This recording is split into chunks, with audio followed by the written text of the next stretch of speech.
LA Knight is going to have 2 surprise opponents back to back. Because LA Knight was supposed to face Matt Sheamus. Cardona. He lost. No. Zack Ryder lost. Matt Cardona. Oh, man. Bingo. Oh, man.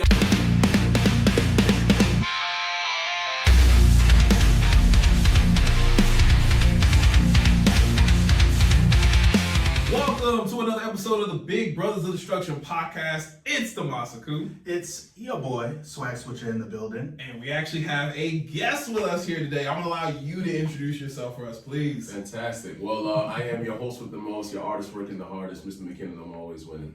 Ah, I like that. Yeah. It's way better than I got to come up with something better than that. You need some work.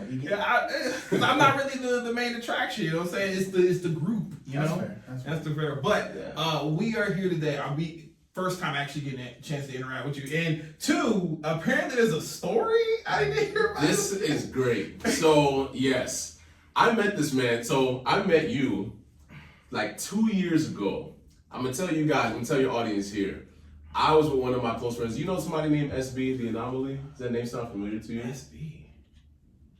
It doesn't have to. If you don't know it, it's okay. Potentially. Okay, so I went to Kissimmee. I'm a huge, you see this guy's shirt, right? You guys know your audience. This guy got a Sumo shirt on, he's got the beads, all these things. I'm a huge anime fan, a huge fan of Japanese culture. I don't know all the things. But I went with my friend to this Asian Heritage Day, something of the nature. Oh, Japanese festival. In Kissimmee. Yeah. And I was like, I have never seen a black sumo wrestler in my life. Oh, snap! And that was the day that I met this guy, and I was like, wow. I seen he disrobed, he had the guard, he had all the traditional gear, and then I was like, this is incredible. I just watched him from a distance, and I was just, wow. And yeah, he was teaching everyone around, and I was like, they got a black guy showing them Asian culture on Asian Heritage Day. And I was like, this is incredible. Everything about this is fantastic. And I was like, because I'm a huge, again, like I said, I'm a huge fan. But I've never been a sumo fan. But seeing him today, I thought that I was talking to someone else entirely. I got you. I thought I was talking to a completely different human being. And I was like, he's like, I'm going to make a group chat. And then I see the group chat and I was like, oh, that's the guy that, I was like, that's crazy. Didn't respond, right? And then I told my friend on the way here, I was like, yo, you know that guy that we met in the this and that and the third? I was like, I'm gonna do a podcast with him. He's like, that's crazy. You know how I remember? Because I've never seen a black sumo wrestler in my life. There's actually one. His name is Edmund. He was like around my size, a little bit bigger, but he was definitely well known in Japan for like I would say 80s-ish. Okay. But like that's the most decorated black sumo I've been aware of. But that's crazy. Yeah, that's crazy. So this is a full circle thing, and this is you have no idea. And now this is you guys' show. We'll talk about stuff later. Well, that's actually hilarious. Talk about small world situation. literally small world situation. And speaking of the world, as we do here, we normally talk about the wacky world of wrestling or the wild world of wrestling, depending on what's going on in the week of wrestling. Okay. And normally, Swag here is always the connoisseur of AEW. Okay. Not really though, but like because he punishes himself and watches AEW. Oh man. Hold on. I'm not gonna say that I'm punishing myself. There are times where it can be punishing, but like, and it's actually rather hilarious because right now there was a post that I recently made about watching AEW, and I feel like a lot of people have me misconstrued. But of course, these are just passerbyers. They have not looked at the content in its totality. Because sure, I may say a lot of things about AEW, but it's out of love, not a spite. Because I love AEW. Yeah. Though it may not seem like it sometimes, I do really enjoy AEW because it is a different brand of wrestling. Yeah. But the problem with not even just AEW, but wrestling as a whole. Currently. And that's something that I actually wanted to make sure I get a good speak with you on as well, to really get your insight when it comes to wrestling. Because though we did not say, me and him, we've met because we have much likenesses when it comes to the indie scene. But and that's really how we met. But I've only had one situation in the indie scene. It's the fact that you started off with situations. It wasn't bad. It wasn't bad. It was for those who know the dojo. You know, and I went there on the show because there was a person I was talking to at the time who was a wrestler. I'm not gonna say her name. Yeah, all good. But bumped into her. And I'm just leaving it at that. See, if he knows me, so he knows what happened there. It took a couple of bumps in the ring, if you catch it. Fantastic. That is the best way. I love it. We took a couple bumps. Yeah. Funny enough, actually, now I can't even say that because I made that statement because then that'll be a pause moment.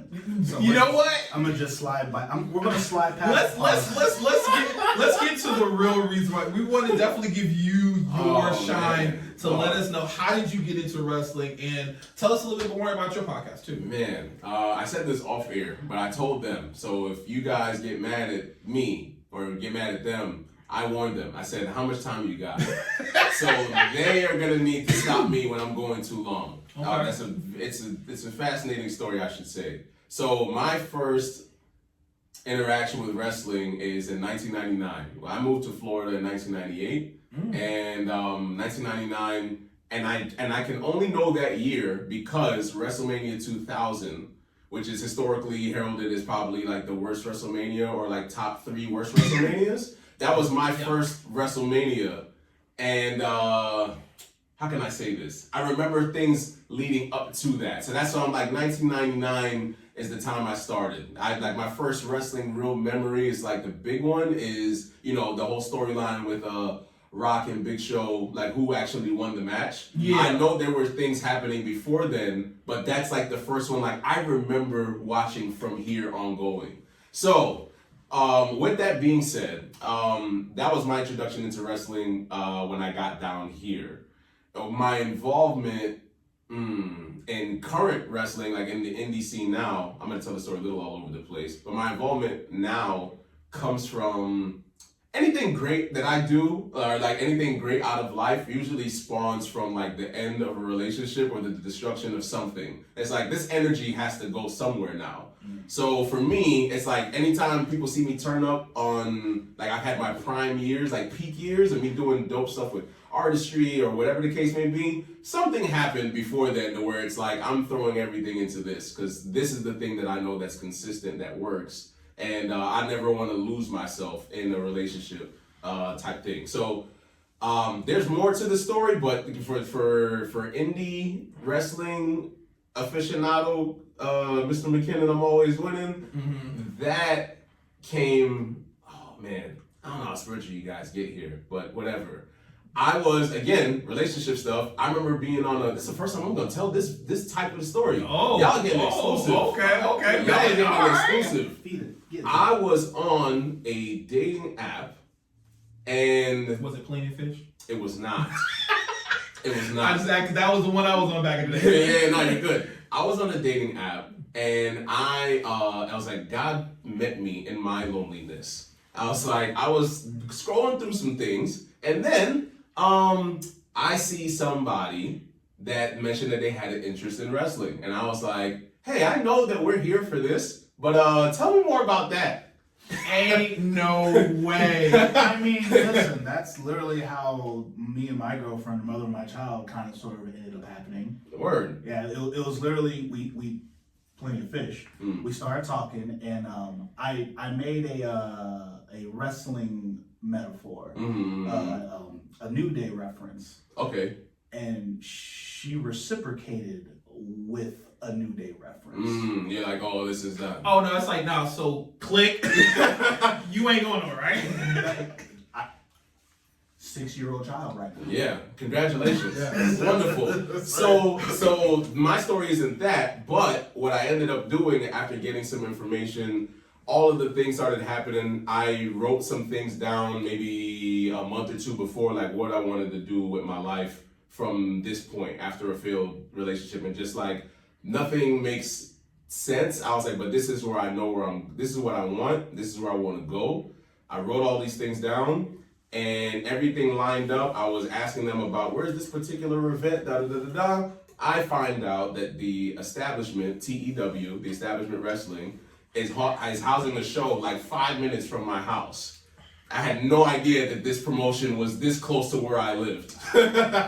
So I go there, and then I meet DMC, who's a local talent here in Orlando for your audience. I meet DMC. He at the time was presenting himself as one of the three in terms of like the heads of the establishment.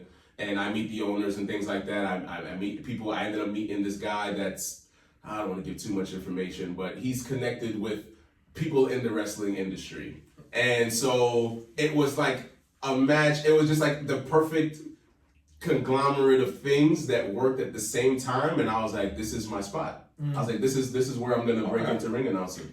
Wait, what happened to the honey? I don't think that this is the time for that segment. I led with that, but the point is, my goal outside of relationships was wrestling. I knew for me, I had given so much to wrestling. I was like, now it's time. I had received so much from wrestling and given so much. I was like, it's my time to get something out of wrestling and to give to it in a way that I know that only I can. So they are alive and well and healthy, and they're good. They said, you know what I mean. But for me, I'm good also, and so it's no love lost, ain't no beef, ain't no nothing. It was just like, you know, I don't know how they feel. I didn't ask them how they felt. You know what I mean? But that's the truth. That's a part of how I got to know.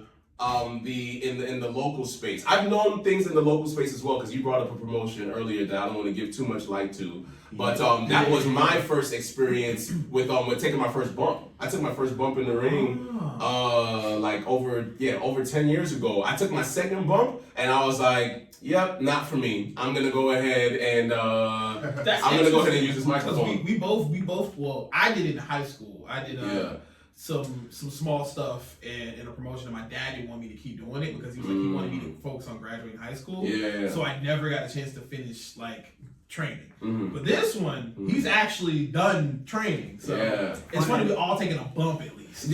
I think eventually when you love something so much, you do it. I mean, I've been to 6 WrestleManias. I've been to 24 was my first one in Orlando. Then I went to 27 in Atlanta, 28 in Miami, then 30 in New Orleans, then 33 in Orlando when they came back, and then 35 after the pandemic, night 2. I worked 33. You did? Yeah, I worked in audio. Nice. Oh, like you? Okay, you were in Gorilla? Not Gorilla. Okay. But I was working audio in the area, like basically in the Gorilla-ish area. Yeah. But I was helping out with audio, like in front of house and stuff like that. That's what's up. Yeah. That's what's up. Small world. WrestleMania. Yeah. How many you got? That's impressive. How many you got? I never remember the numbers. I just remember the specific events. The matches. Yeah, the matches. Yeah. So that's same for me. So my first one was the one where Ric Flair retired. That was 24. my first one. Then my second one was indeed the once in a lifetime John 28 Cena. Miami. Yeah. And so we were at the same first two. I got this one. And then the next one was where I got that belt right there, which was where Undertaker retired. 33 in Orlando. And as of right now, those are the only ones. I really wanted to go to the one that was in Tampa. With the Raymond James, 35. Yep, when Got the COVID was going on. But I had to be responsible because at that time my kid was tiny and my girlfriend was autoimmune compromised. Okay. We can't accidentally bring none of that home. Absolutely. I get it. But yeah, that's crazy. I've never actually attended a Mania. Never attended a Mania. My thing was I wanted to, and I wanted to be the weird one in the group. I was like, I'm gonna be the first one to go to Wrestle Kingdom, bitch.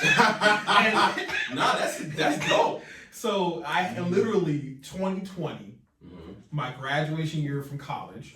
I just got my master's degree. That's what's had up. stuff. I had stuff set up, and then obviously pandemic happened. So obviously we can't travel, Right. none of that stuff.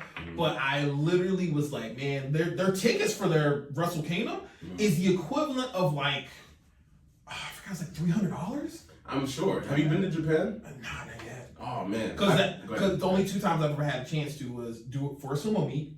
Okay. We had a sumo competition where if you won first, second, or third, you got to go to Japan to actually go in the competition. I was like 7th. Got it. But out of 200, by the way. Yeah, definitely a lot. Yeah. But if you still wanted to go, because we could still go as a group, you just had to pay your way. Gotcha. And at that time, my finances, so no. So I had 2 chances to do it. Well, technically 3, but 2 chances. 1 to try to go to Wrestle Kingdom, and then 2 for Sumo. But Okay. I will retire there, though. That is a fact. Hey, listen, this is great. So I told him off camera, like him and I don't give out my number like that anymore because I feel like I don't know how many of your audience is like gaming fans. Oh, I mean, But yeah. so if y'all remember Final Fantasy VII, when Red 13 was looking at his dad, he thought his dad was a punk all the time, but he had like 800 arrows on his back. Yeah. That's how I feel like I walk through life with like all the arrows. I'm like, how much stronger can I be? And I'm like, I'm good. I'm good right now. I ain't giving out my number to people and just doing all the things. And so yeah, but we're gonna connect. Yeah, we'll connect on that. Yeah, we're gonna connect. You were telling us how you got introduced to wrestling and how you currently are, where you're currently at in wrestling. Yes. So right now I currently do ring announcing for TEW, the Establishment Wrestling. It's a great promotion. Lots of dope talent that's there. We've all started off as like well, I don't know about you guys. Let me not speak for this. You guys. I started off again as a fan in 1999 as a WWF fan. I knew WCW existed at a time, but WWF had they had all my attention. So I was ignorant to everything WCW wise. And then I came to find out later on as I grew up and then I got like more in tune with all of my blackness. I was like, oh, that's why all the black fans watch WCW, because there was more hip hop stuff over there. It was the Booker T, the Rey Mysterio, the LWOs, the and Funky Rascals. Yeah, so I was just ignorant to it. I mean, I'm from Brooklyn originally, so I was like, I only saw white people at the airport where I grew up. So for me, I was like, I came to Orlando, a whole different demographic. A lot of Hispanic people, but it was like Hispanic or white. It wasn't a whole lot of black people on the east side of Orlando at the time. So WWF is what I was introduced to and what I stuck with. And so we did have some black representation, small, but yeah, it was there. Just sprinkles. We talking WWF, we talking Orlando. WWF. Yeah. Okay, you're right. Sorry, because we used to talk wrestling. No, you're good. But yeah, sprinkles. But yeah, so I ring announced for again TEW, and I knew, for me, I've used my voice for everything. I'm an artist, I'm an MC, do spoken word, I model, I act, I've done commercials, all the things. So for me, physically, athletically, I did track, even like y'all, my bio. I did track 2 times, in 8th grade and then in my junior year in high school. But athletically, that's pretty much where it stopped until like recently, where I was like, I gotta get back in shape. Because life was whooping my ass, and I was like, it's time to fight back. Get into sumo. It's for everybody's shape. I'm telling you that right now. It's for no, I'm serious. It's for everybody's shape. Yeah. Literally, Japan has this big thing where the shikos, the thing that you see us do when we lift our legs and go down, they make sure like everybody does it. They have a day where you go out near the sumo arena and they just all because it helps your hips. And that's why you see a lot of their elderly are never like. Yeah, because their bodies are always just doing the training. Every martial art that you see has fundamentals of sumo. Listen, man, like there's a white dude that I've seen videos of, and he's like, he might be just slightly thicker than me, kind of thing, but he's about our height and everything. Okay. You talking about the black guy? Or you talking about the white guy? This is why I do this. Okay. And I do believe he's been a champion before. Yeah, if you're talking about one in Japan, yeah, I know you're talking about. It's like I'm talking like he'll go up against dudes his side, Mhm. and you'll have him doing cartwheels. Yeah. But it's all about that Technique, yeah. having that center and being, because like when the big dude comes at him, the first strategy is like, all right, he's bullying, fucking tip him over. And that's how I got hit the first time with my trainer. He was like, "Oh, you play football? Come off the line." I was like, "Oh, okay, come off the line." And then I came up and he just took my body weight and just and pushed me to the side. He was like, "I don't have to make contact with you. It's not football." So yeah, it's definitely a sport that's for everybody. It's just the only thing is you might get slapped in the face by a 400-pound dude. Every once in a while, it's gonna happen. But I mean, if you was gonna be in the ring, that's gonna happen. The matches last compared to a 5 to 15, 20 match. Yeah. The matches are like 12 seconds. Yeah, they can be. Yeah. Anyway. Yeah, you're good. Yeah. Also, real quick, I just have to say, because every time I look at the camera, I actually kind of like how this ended up turning out, because we each have a belt right now. Yeah, it's just you would put me with the Cena belt because you know I'm a Cena fan, so that's. Yeah. I mean, I'll be honest, that was not my intention. Man, the never seen 17. Yeah. I tell Swag, man, I'm gonna cry that night, man. Now we're coming back into the things that we need to go ahead and get to. Now I gotta know, because it has been well documented on this channel where we are. Yes. Okay. But considering you also have your own thing. And I've never had this. Actually, before you do that, it's funny because me and him had this conversation beforehand. All three of us are kind of more privy to one product than the other one. Mm-hmm. So funny thing is, he's the WWE guy. Currently, right now in our show, you're more so the AEW guy because you're watching the product. And right now, I'm watching New Japan. Which is crazy that I'm dubbed the AEW. Because I'm not watching the shit right now. And you're watching it. I'm not watching it. But it made me, I'm watching it because I'm in this position of like, it's gotta turn around. Yeah, and that's how I feel too. Unless it's Tony Storm. It will. You do no wrong. But I have to know, in your eyes, like, Yep. like as of this very date, with everything that has been going on, where are you mentally when it comes to how you feel about wrestling right now? That's a great question. It really is. For me right now, because I'm plugged into the independent space, it's like a renewed love for wrestling. It's like going back to the fundamentals of like why you love this in the first place. So I feel like I'm in a good place with wrestling overall because of that. Had I not had that component, then I wouldn't be in the greatest place. And it's only because like I'm enthusiastic when I shoot my videos, right? And it's because obviously who's gonna watch someone talk shit about the thing that they're supposed to be like a fan of? Like a lot of social media. You know what?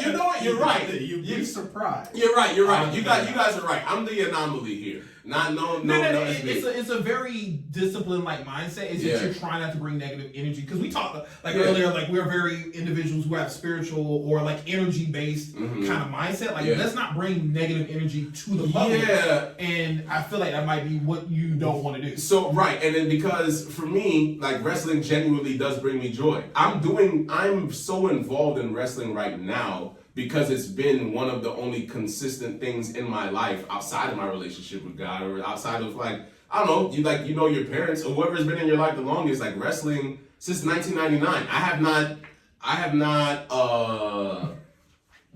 what have I done longer than that? Like my love for hip hop started in 96. And then that's been like a strange road, or like it's been a great road, don't get me wrong, but I'm like, there's only been so many things that I've been doing longer than wrestling, and hip hop is probably the only thing. And then that besides that, that's it. So for me, I want the love that I have for wrestling to show in the camera, so that if somebody's not a wrestling fan, it's like, what does this guy love so much? There's actually, fun fact, there's a woman that was directed to my page because at the time I was hosting the open mic New Peace Mondays, and basically, how can I say this? She came for the poetry, but she stayed for the wrestling. because of my energy and enthusiasm with it. So for me, this is stuff that we'll talk about later on. So I want people, my biggest thing is I love to promote and share the things that give me joy.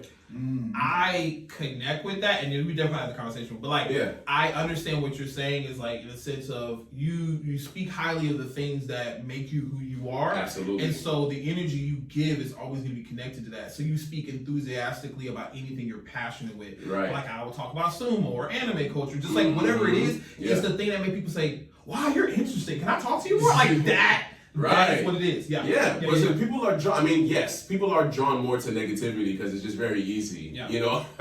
But you know, for me, like people that I connect with, again, this is weird, but I mean, he's one of my closest friends. But SB, I'm close to him because of the positivity that he radiates on a regular basis. I got to know him as a person. No one's like a positive 1,000% of the time. Yeah, it's just not possible. But it's like that's what I'm drawn to, and then I'm drawn to those type of energy. So for me, we'll talk about Japanese stuff in a bit, and I'll get back to your questions too. I took forever to watch Naruto because nobody could tell me how dope Naruto was without shitting on Dragon Ball. If you're a Nas fan and I'm a Jay-Z guy, talk to me about why Nas is so great without shitting on Jay-Z. You know what? This is me as a human. Okay, I see where you're coming from. This is me as a human. Yeah. So, so where I'm at with wrestling right now, I think is in I'm in a good space with it. Doing the podcast stuff as well. Okay, you good? Okay, all right. So doing the podcast stuff as well helps keep me privy and educated. So that way, when I do meet people in the business, like I'm up to date on what's going on, and just being able to share my knowledge and enthusiasm. I feel like I'm in a good place because I choose to be, even if the product itself is trash. If the product is trash, there's videos that I do where I'm like, what good can I say about this? No, they make it really hard. So it's funny you said I had made a video talking about the women's blood and guts match, and I was just like, as much as I love the women in this match and the things they did, I truly feel like they came into it to say, yo, let's do it better than the men, because every one of their hardcore matches in AEW is better than the men's. I'm sorry, but this one was like, okay, who wanted this spot? Why are we doing this spot? And I was just like, I felt bad. I was like, I'm bashing this more than appreciating what they did, because it was just like, well, you did all of this, but next week you're gonna be like, all right, cool, let's have another match. Where's the selling? And so I just like, you know what? I made this video. Probably not a good idea. I feel like I'm just bashing the hell out of him, and I was like, nah, it's bad. Sometimes, man, you just gotta have balance. Like I recorded an episode for my podcast, Main Event Mindset. I didn't talk about that. I think you asked me, and I still never talked about it. So I host a podcast called Main Event Mindset, and I shoot it intermittently, but I do like every week. On my TikTok and my YouTube shorts, there's always going to be videos going up. Every Monday, mostly every Friday, because SmackDown sometimes is hard to talk positively about. We try. So there's people that I love that keep me along with the product, just like the pandemic era. I was about to stop watching wrestling if it wasn't for Roman Reigns and Sasha Banks. At the time, Sasha Banks. Now she's we ain't talking about Moné. No. Yeah, we're not talking about Moné? No. Oh, man. Moné is not. Let's talk about it. Oh, you want to talk about it? Hold on. Let's talk about it. Well, I want to fit into you guys' format, right? So I don't want to mess up this stuff. You're good. But I mean, like at the end of the day, the whole premise was to have just a chat with you. And as a wrestling fan, I told you that before. Like, if we didn't have anything, we're gonna talk about the wacky week of wrestling. But if it's still technically connected to you as a wrestling fan, you're talking about Moné. If you enjoy Moné as a wrestling fan, please, because we. Yes. So this is great. Here's the thing. Yes. Our audience knows where we stand with Ultimo Moné. I've had this want to be able to have at least somebody show up to maybe shed or at least attempt to shine a glimmer of light in this eternal darkness made with magic. And keep picking on me because I play fighting games. Yeah. And I have 2 belts from CEO. You know, the tournament. yeah. And so I have them in my house just hanging up. 2 His CEO Mercedes belts. Moné belts.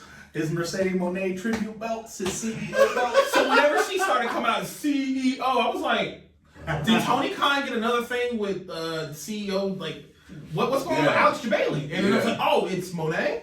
Oh, now you fucking that up now. Like, I can't even hold these belts no more. Of course you can. You just put, because you have 2 of them. You bring them both over your shoulders. And I gotta do the dance do the too? dance. God Yeah, damn it. yeah, that's all right. Go ahead. Yeah. Okay. But please, give us your take on Mercedes right now. So, great. Thank you for asking the question, first of all. I have not seen their takes on it, but I know the air is there. They have the air of most of what Mercedes Moné detractors are right now. I will tell you why I'm a fan of her. Okay. And it comes from not only her ability, but also from, again, told you, I'm a spiritual guy, but I look at things from the lens of entertainment, but then I look at the person itself as well. Okay. For me, if you know Mercedes Moné's journey, she started out in NXT, huge Eddie Guerrero fan. NXT Brooklyn is heralded as probably one of, if not one of the greatest women's match. Yes. And that's in 2016. She gets to the main roster. She never has a successful title defense. No. Even though being one of the best, if not the best at the time on that roster, adjacent to Charlotte Flair. They were constantly taking the belt off her, pad Charlotte's resume, and never giving her a sustained run. We're all 3 black men here. I'm like, for me, I am gonna have some bias and root for her more, but also though, skill-wise, there wasn't a lot of people effing with her at the time. Now, fast forward, she walks out with Naomi, Trinity. She never comes back. She goes to the Independence, she goes to Mexico, she does her spirituality journey, she ends up in AEW. Now, she holds all of these belts hostage, right? 13 now? 13, I think we're at 14. Oh. Well, technically it's still 13. Because one's interim, Yeah. and then so she'll wrestle for that, and then it'll be 14. It'll be the official, or 13. It already happened. Already happened, right, that's right, sorry, my time frame. all good. So yes. So here's my thing. I understand why wrestling fans are mad at her. I just want to offer this perspective. Mercedes came from a place where, in spite of her ability and her dopeness, she wasn't allowed to excel because the company had their own agenda. So right now, what we're seeing is the revenge arc of like, I'm gonna make you pay for shunning me. And yes, everybody else is paying for Vince's sins right now. I understand that. However, for me, this is what I think is going to happen as well. I think, ultimately, even if they can't pay her booking fee, this is the problem with having too much knowledge and awareness. No, I get it. This is the problem with having too much knowledge and We got this awareness. too, Yeah. So I think how this ends, even though everyone hates it, she drops the belts back individually to each promotion, and only then, when she turns babyface, then she wins the AEW Women's World Championship. That's how I see it playing out long term, which is why I can't hate her for maximizing on her worth when a company told her that she wasn't worth as much. Is she doing a lot? Is she Extra? You know, yeah. But that and that's fair because it comes from a pain point. And so for me, I'm like, I can't hate her. If she sucked in the ring and was doing that, so for you guys, you're like, all right, go ahead. Let's explain the reasoning why we're not a fan currently. Got you. I wanna root for her because she's a black woman. I want to root for her because of that, and because I love Sasha Banks. Yeah. What she did in WWE, you cannot touch that. Okay. Cannot touch that. He said Sasha, not Mercedes. Let's go. Yeah. So I like how you caught. Yeah. But that's why. Because then when she went to do Japan and she had this new finisher, I was like, what's this? Man, what's this? So then when she started going to AEW, it's Mercedes Moné, and I was just like, okay. And then I noticed that in every one of these matches, the other person just looked better than her. And I was like, but no, this is you're so good. Like, what's going on here? So it's like watching your favorite wrestler not be as good as you remember them. And then all of a sudden it was the narrative of the belts. The belts was like, okay, yeah, I want to see her with a belt. Give her a belt. She deserves it. Because Athena damn sure ain't doing that with that Ring of Honor title.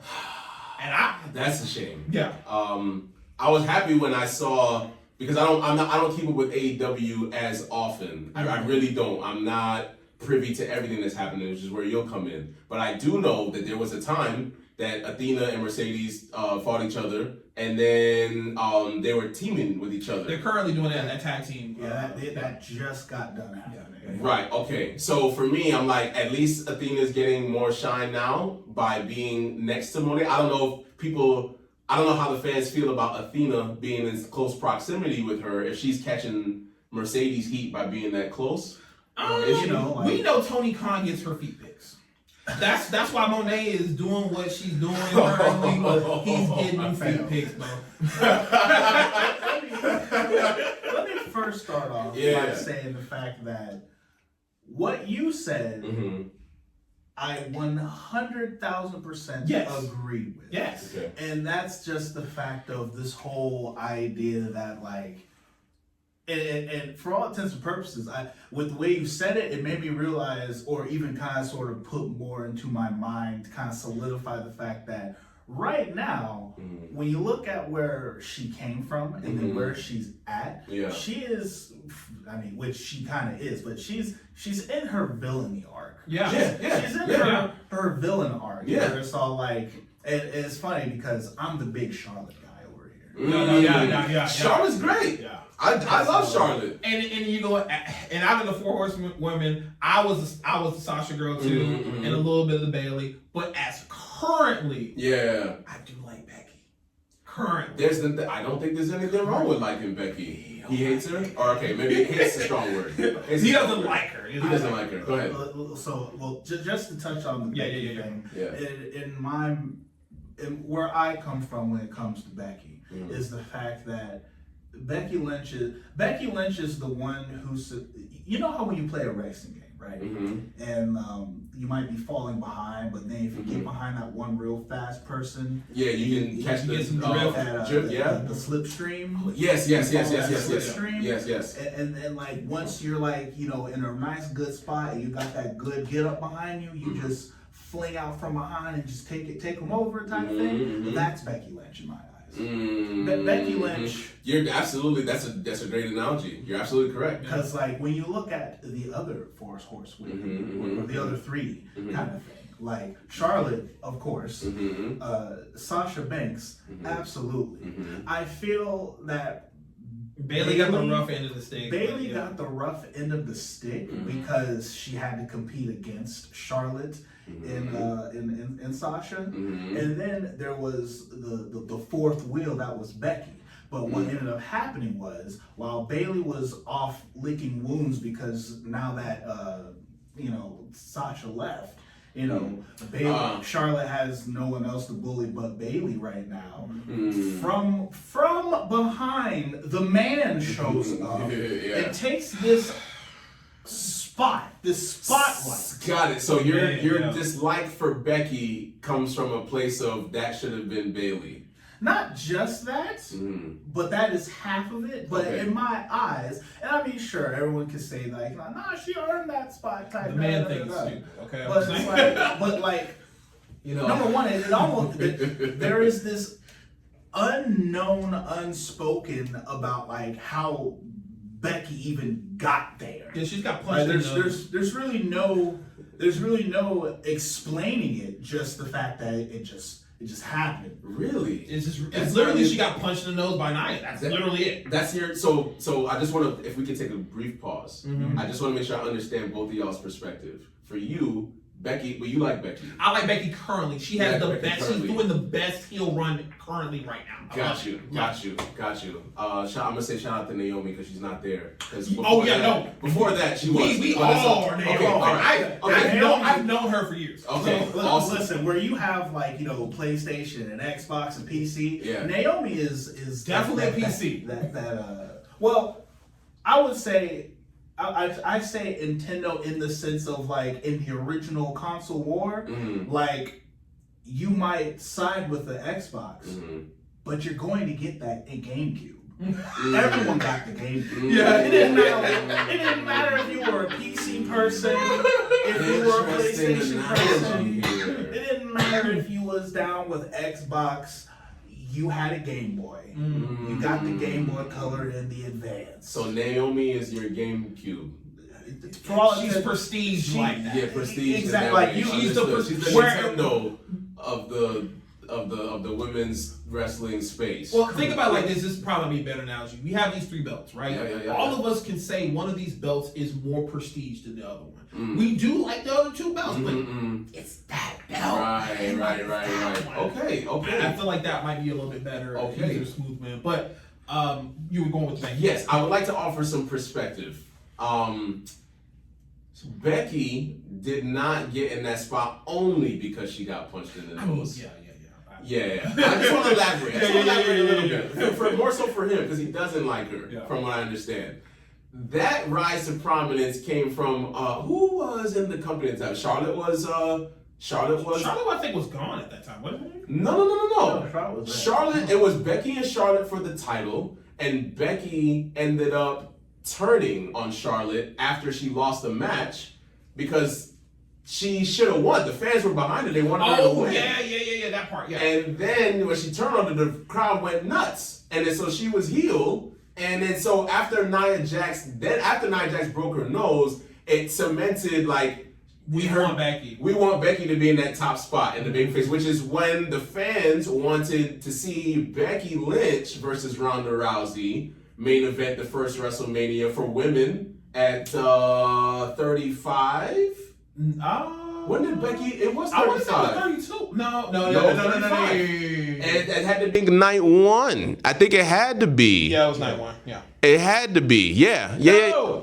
So, okay, we still talking? All right, cool. So for Becky, her she wasn't giving her just due because again, Becky suffered she suffered being in the Charlotte vacuum. And then so while I love Charlotte, it's like the Roman Reigns thing. Roman Reigns held the title hostage for almost 4 years, and nobody else, regardless how good they were getting that title, it felt like Charlotte was holding that thing hostage, and the fans were revolting, and they're like, we wanted somebody else. Like Becky's hot right now, and Charlotte was shoehorned into the main event. And so so for me, I'm like. Becky, I can understand why people wouldn't like her as well. But yeah, man, I there were times where I was just like, okay, this is enough. Like this is enough. But I think that's a problem in wrestling overall, and maybe more so with WWE when they stick with one person so long and they don't have like a top 3 or 4 cast of characters where they're promoting regularly like it was. And I hate to be this person because I talked to him about this off camera as well. Like every time you meet a wrestling fan, it's like, last time I watched wrestling, The Rock is Stone Cold. And The Rock is Stone Cold. And it's like, yeah, it's like I love that time too. But also, at that time, they were the top 2, but they had a cast of characters. It was Undertaker, Mankind, Kane, Triple H. You even had, of course, even Chris Jericho was in that mix. You had people that were like anybody could have been champion. You had the top, but anybody could have been champion. But WWE got to a point where they're like, Charlotte, Roman, Cena, that's it. And I'll pause there. There you go. No. Yeah. But what you said, I'll Charlotte, Roman, Cena, that's it. And I'll pause there. There you go. No, Yeah. but what you said, I'll accept that. I will. It's all opinions, man. It's all opinions. Which it is, but that's what we call it, boiler room hot takes. We have our hot takes. But that particular point you made, I can open my eyes past the glimmer and glam that is Charlotte Flair. And see that. But you were rolling into a interesting piece that I want to get a little more from you about. Sure. Because that what you were saying about, they have their ones in specific that they're kind of picking. And I know since you do focus more on WWE and whatnot, and this I feel is more of a WWE problem, mostly because AEW does not. They're in a really weird space where this really, I don't think, applies to them. Okay. And that is that whole idea of the fact, like, them not having them having this, they only have their particular stars that they're going to look at, and we're just going to stick with that, and we're not going to deviate from the plan. Kind of like everybody has a place to shine, whether it is in WWE. These are our main players. Right. You look at people like Carmelo Hayes and Montez Ford, which other representation of us, and they are really great individuals. Yep. When was the last time you seen Montez Ford? Missing. And shout out, I'm glad you brought up Carmelo Hayes. And this is not an excuse for the prior weeks to it, but I just happened to watch SmackDown. And he got away from a count out. He did. We don't like how it happened. Yeah. However, he does advance in the last time is now tournament. Yeah, it's a and so he's gonna get a prominent spot, and I forgot who he's gonna get paired up with next week. Who he's fighting. But he advances in that, and that's something. I feel you. Yeah. I'm not. So here's the hard part about being a WWE fan, And also being probably black. It's always listen. Oh man, I'm so glad that I'm a guest here today. It is very difficult. When I come out with my book and my documentary, I'm going to say, you can imagine how many ways one can get made fun of in being in Florida and being a wrestling fan. You're black, if you believe in God, you like anime, and you like wrestling, You're weak. it's too much working against you. It's like, you know what I mean? We survived. We got here off the strength of just tenacity and just being like, we take all of the crap that y'all gave us and we still decided to be dope anyway. So we still decided to be dope anyway. I mean, yeah. So coming back to being a black wrestling fan, watching WWE as the main product has definitely been difficult a whole lot of time. That's why I go out of my way to celebrate. Where's she at? There go my girl. Yeah. So first of all, I know she's married, and that's fine. But people are married in movies and all that stuff all the time, and people have. Look at Dom. Dom is married. He's kissing like 4 other women. First of all, he's an entertainer, and That's you know what I'm saying. exactly. And you know what I'm saying? So it's like Dom is in a very great spot in life. Yes. This guy's under 30. He has been in at least 3 of the last 4 John Cena matches. Like this guy lost the Intercontinental title to Cena. He's gonna get it back in Survivor Series. You know that, right? Which is even more like. We just had to get Cena the Grand Slam. Come on. Yeah, I'm okay with that. Like you can't all of those accolades and never winning that one. Hunter and Seth Rollins both have 2 Grand Slams, and even The Miz. But you can't give it to Cena. Listen, bro. The Miz. We're gonna get back on point. We're gonna get back on point in a second. We're gonna get back on point in a second. No. I'm withhold that. Okay. We'll come back to it. Okay. Yes. Oh, okay. I'm pouring it over the belt. All that glaze. We'll get back to that. We'll pour it. So coming back to it, right? So we're talking about Dom and all of those things, but then also Did you say being black as a wrestling fan? Being black as a wrestling fan, right. That's why I go out of my way to promote the Jade Cargills, to promote the Naomis, to promote the Mercedes Moné, to promote, again, Montez Ford, to promote Carmelo Hayes when he does have a match. Trick, what? Man, every time. So on TikTok, I started doing a thing in the middle of the week where I was like Trick Williams says, let's talk about it. Even if I'm not talking about Trick Williams, just to put that out there, because as black wrestling fans, this is rant mode right now. Go for it. I was watching a segment on LFG, and there was, I don't know the woman's name, but she was admonishing, I think, Maxine Dupree's boyfriend. I forgot what his name is too. But I know I think he's on Evolve, or he might be coming in NXT, whatever. Long story short, somebody was admonishing him for trying to be like The Rock, right? And I was like, this is the first time that I got so annoyed with somebody saying that. And here's why. And this is the black wrestling fans' plight.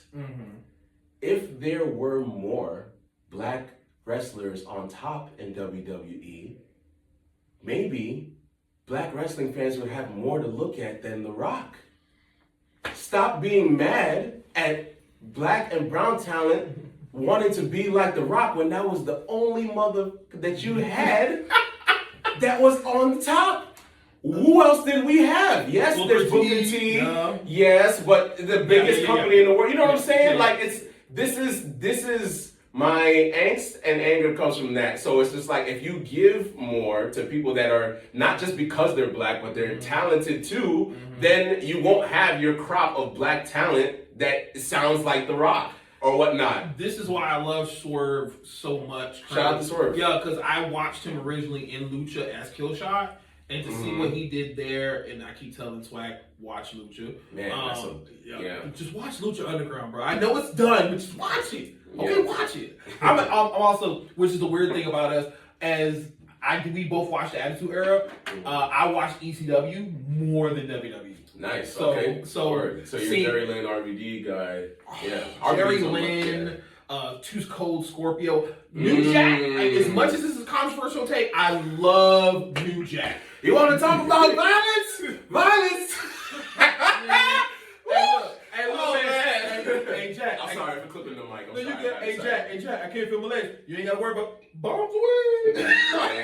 New Jack is the guy. I do not care, because he's that raw and gutter from the streets that we are from, and he's not filtering it. And that's the one thing I love. But I do love deathmatch wrestling. But that's besides the point. What I was trying to get at was, seeing people like Swerve, who is an example of that, who doesn't have to do the stereotype of like the crime time, and he's just Swerve. Right. And to see that, and it's like, man, he's been champ twice now. Yeah.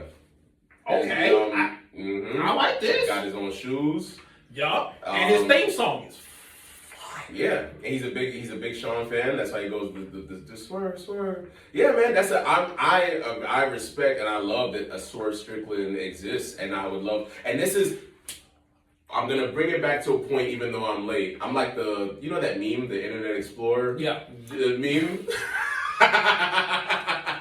my brain is like that sometimes, like, oh yeah, you said that 35 minutes ago, speaking of that. That's kind of how we think. It's a thing. When we were talking about AEW being in the place that it's in, I watched the Tony Khan interview, most of it, like half an hour. Oh yeah, the Hawani? Yeah, Ariel Hawani, yeah. And so for me, I think this is pie in the sky. Even though I'm a WWE fan, sometimes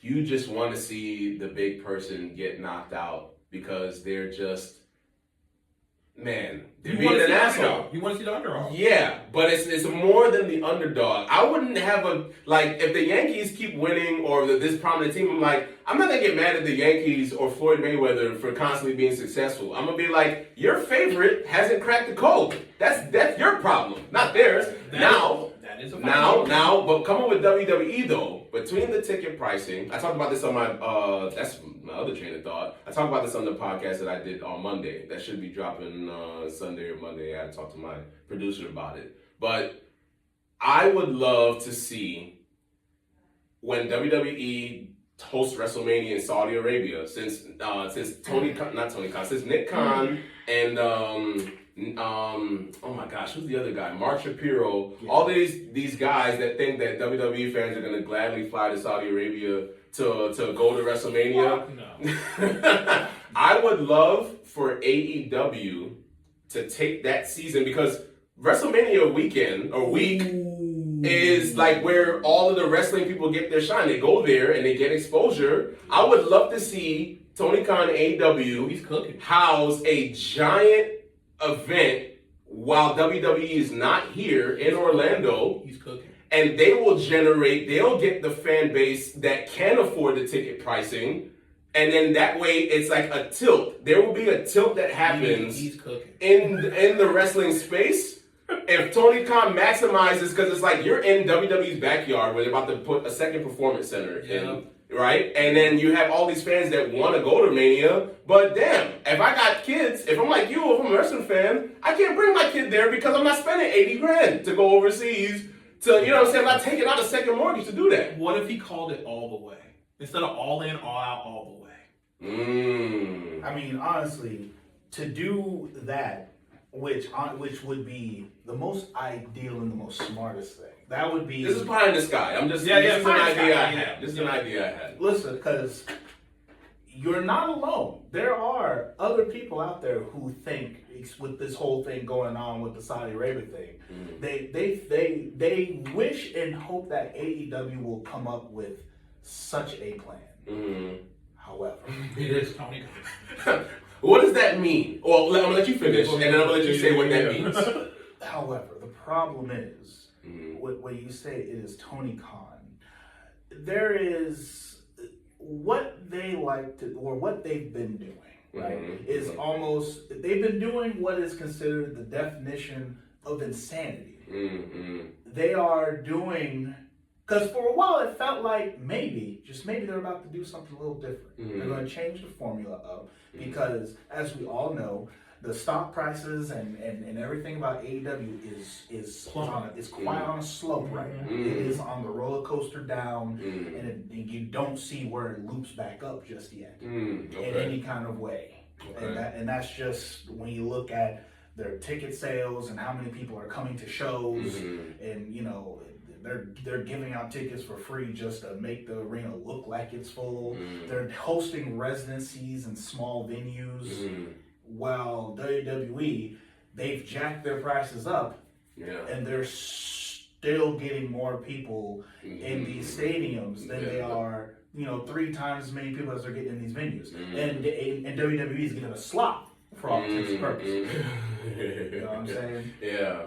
But it's like, I've described AEW many different ways. One of the ways that I want to really describe AEW, but they just not have shown any kind of showing that they're going to finally tap in, is AEW is Gohan. AEW. Okay. Oh shit. Oh man. Okay, yeah. And AEW, in many different areas, have shown themselves to be Gohan at almost all points of where Gohan is. The only problem is, we're waiting for Cell Super Saiyan 2 Gohan to happen, and AEW can't seem to go Super Saiyan. No. You said Super Saiyan base? You say not base, but you say they can't go Super Saiyan period? No. I take that. I'll actually retort that. I feel like there was a point where he did already reach Cell. And it was a peak that you weren't really watching the product. And I know I was really watching the product. And I was like, man, this is peak. And that was when CM Punk was there.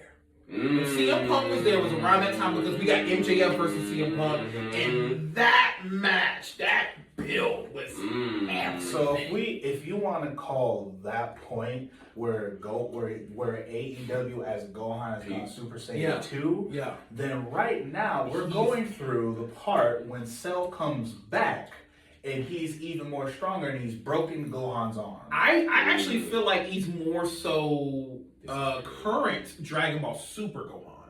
It's AEW right now. But see, that's the problem. I don't think with the way that they're going, AEW isn't going to make it to Super. Okay. Damn. They're not going to make it to Super. Wow. And the reason why they're not going to make it to Super is because Maybe Great Sandman? Goodness Listen, gracious, man. It if just you- keeps getting worse. No, they haven't made it to the boot. They are still in the Cell Saga right now. Oh, damn. So This they haven't is even the- gotten the ultimate Listen, potential. bro. Listen, bro. This is the part where Cell came back, broke Gohan's arm, shot a beam through Trunks, and Vegeta's over there crying. That's the state of AEW right now. No. So are you Go ahead. saying that CMML and New Japan are Goku trying to shoot the beam? No. The only reason why I say no to that is because of the fact that we don't know who Goku is in this scenario yet. Because we haven't even gotten to that beam part. We're still on that downward spiral where everything seems hopeless. If you want to say CMLL, that's Trunks laid out on the ground with a hole in his chest coughing up blood. Oh my God. Yo, I just want to say, as a guest on this podcast, I love the anime metaphor. And I also want to say that if you have any pro AEW audience members, it's not my goal to continue to, pull my pants down and do some AEW. I'm uneducated in some of the spaces. There's people in AEW that I enjoy. That people I'm familiar with that I want to see successful, but this is a fantastic conversation because I feel like you guys speak my language. The metaphors that you're making, I've been doing this all my life. Yeah, you get This it. is fantastic. It's that blurred culture thing. Because like when you said the Gohan thing, I was like, fuck. But he has a point. But it's like, so when I look at AEW, right? Yeah. And this actually kind of goes back to one of the things where I made the video. What AEW, and I will say this with no hesitation, AEW is where the best wrestle. AEW has some of the best wrestlers in the world, for all that matters. Okay, they have some of the best wrestlers in the world. And I would say, as far as other promotions, I would say NXT wrestlers, the only reason why they look like they're the best wrestlers is because they're fighting for that spot. And so because of that, they look like some of the best, which is just fine. But the problem with AEW, and this is the part that a lot of the AEW fans don't want to admit, is the fact that no matter how you slice it, no matter how you cut it, no matter what you do, when you go down to the very bare bones, do nuances of the wrestling business, wrestling is only a small part of the bigger picture.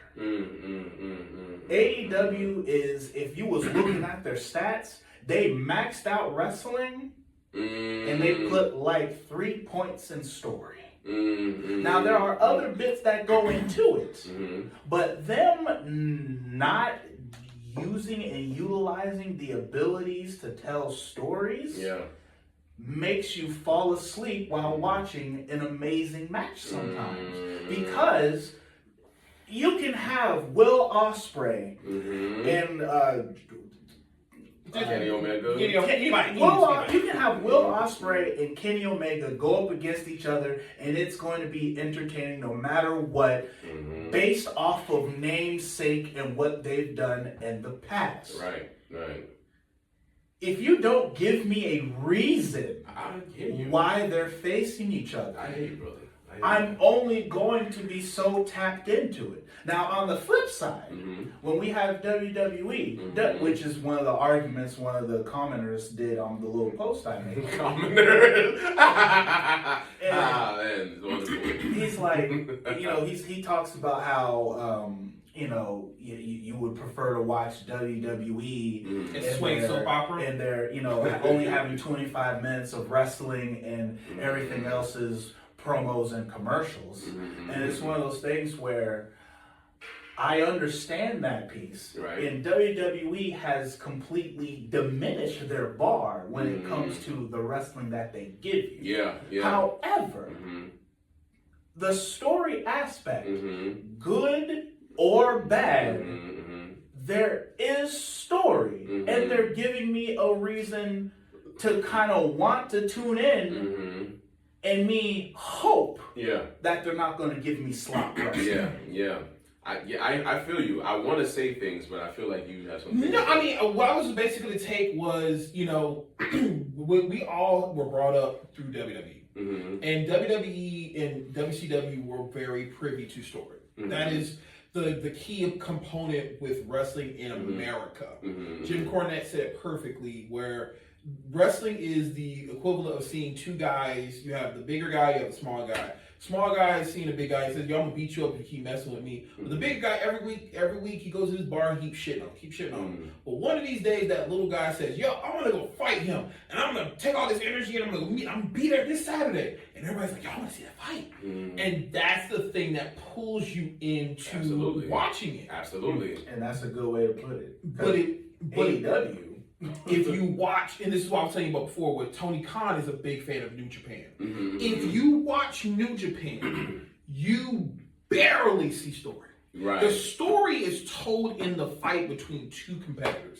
What is the energy where you see, let's say, Shinsuke Nakamura, just hypothetically. Shinsuke Nakamura has been fighting and trying to get this title forever, and he either keeps losing a match or he has this happen. So the story happens in the ring, not in the segments, it happens in the ring and through the energy their bodies are giving. So that's how they tell their story compared to where we get a match and then we get a backstage segment. We get a beat down in the back, we get this. They don't do that in New Japan. You rarely see backstage anything in New Japan.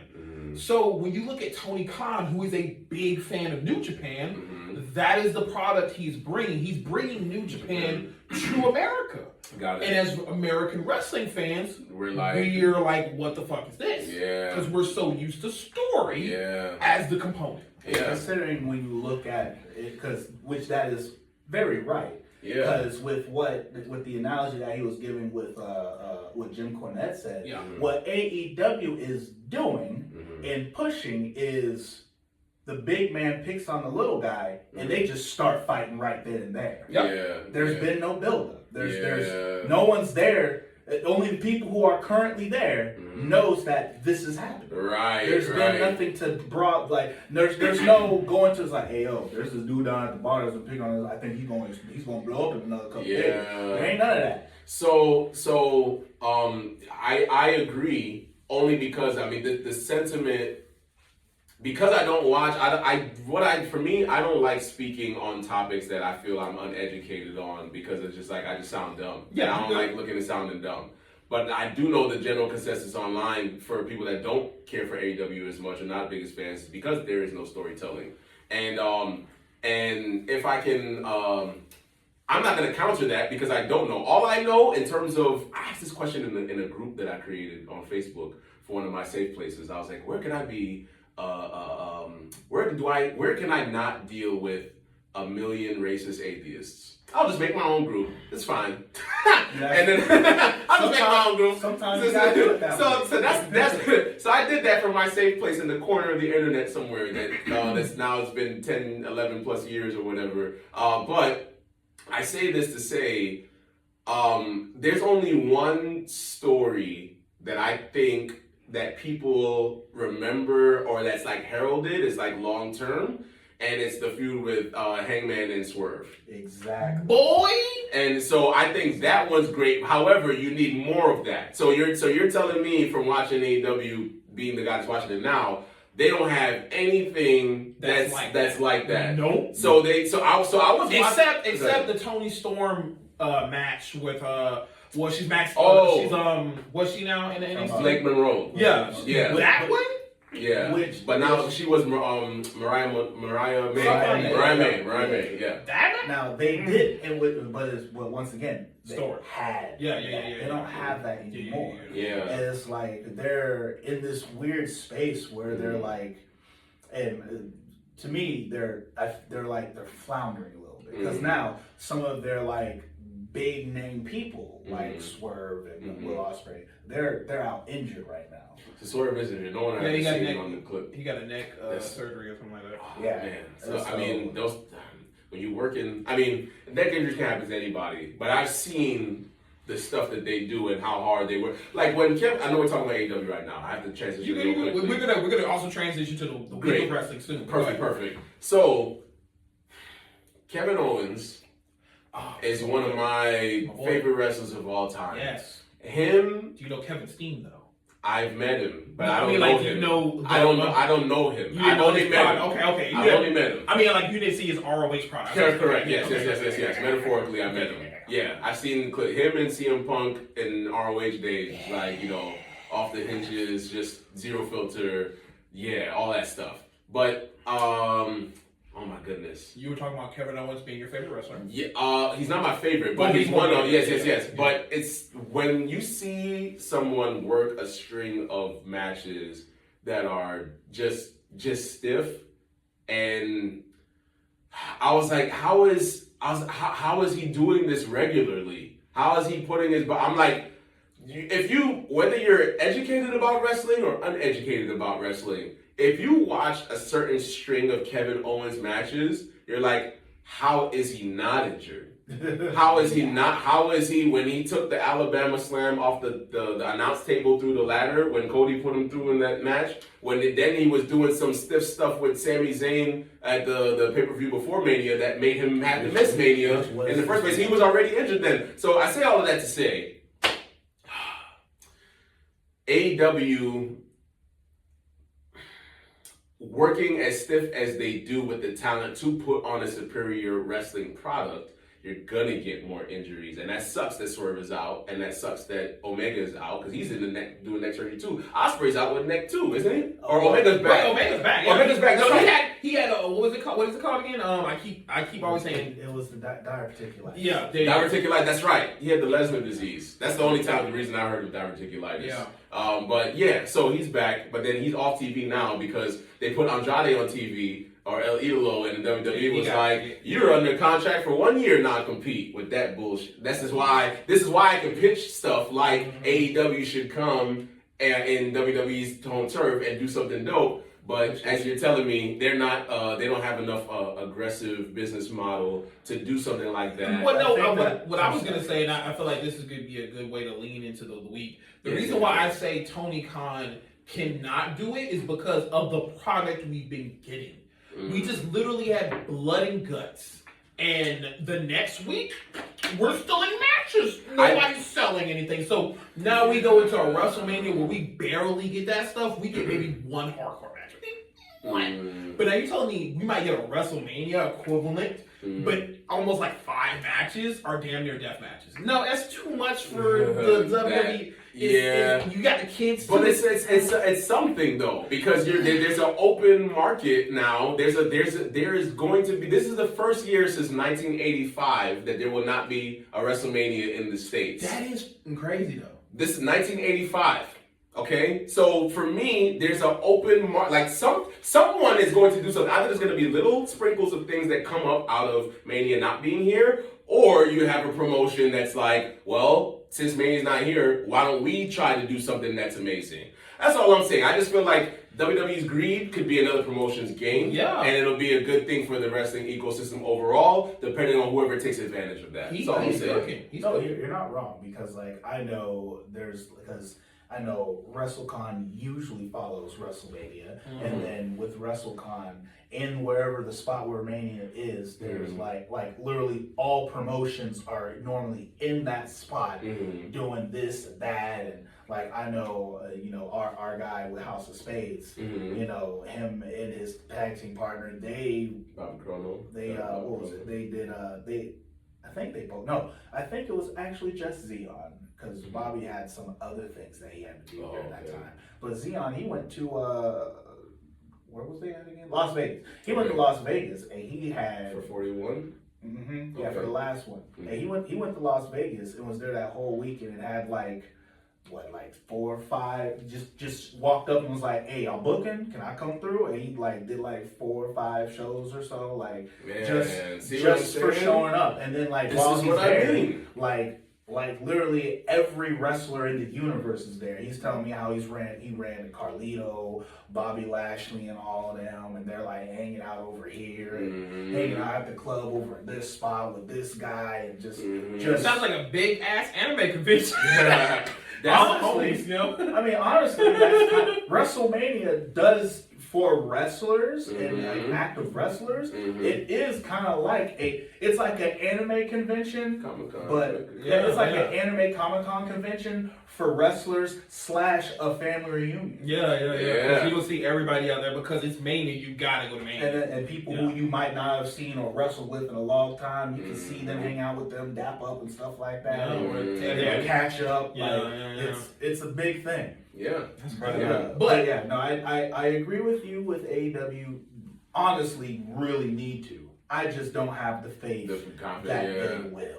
Yeah, I mean, you know, somebody in Tony's ear. I mean, I would have. Anyway, we'll see what happens. There's an opportunity, and whoever is smart and has resources or community could put on something. I think that could be special. That can grow into another AEW or TNA. You just never know. You just never know. But I think it's a huge opportunity to do something special, especially here where we're in the city of Orlando. I just think there's a big opportunity. I'll be thinking of some stuff. Yeah, please do. And tell someone to tell him. So speaking of which, we can kind of spit shot into again the wild week of wrestling, and just kind of because we have AEW and we have WWE to kind of talk about, and I do want to give a little splash of New Japan just to get him into it because I'm trying to get him to watch it because we want to be at least. We don't see anybody else covering New Japan. Everybody's always covering WWE. This is great. And to be one of the, maybe, if not one of the only people who are currently doing it, we want to at least be the more prominent if we can.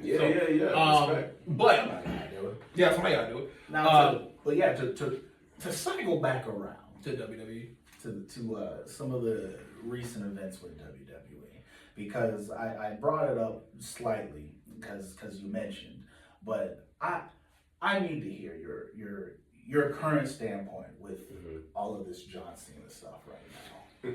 You're not about to hurt. You about to go ahead. This is okay. I need to get for me, just to lay the foundation, right? Yeah. I think John Cena's this whole thing has been a disaster.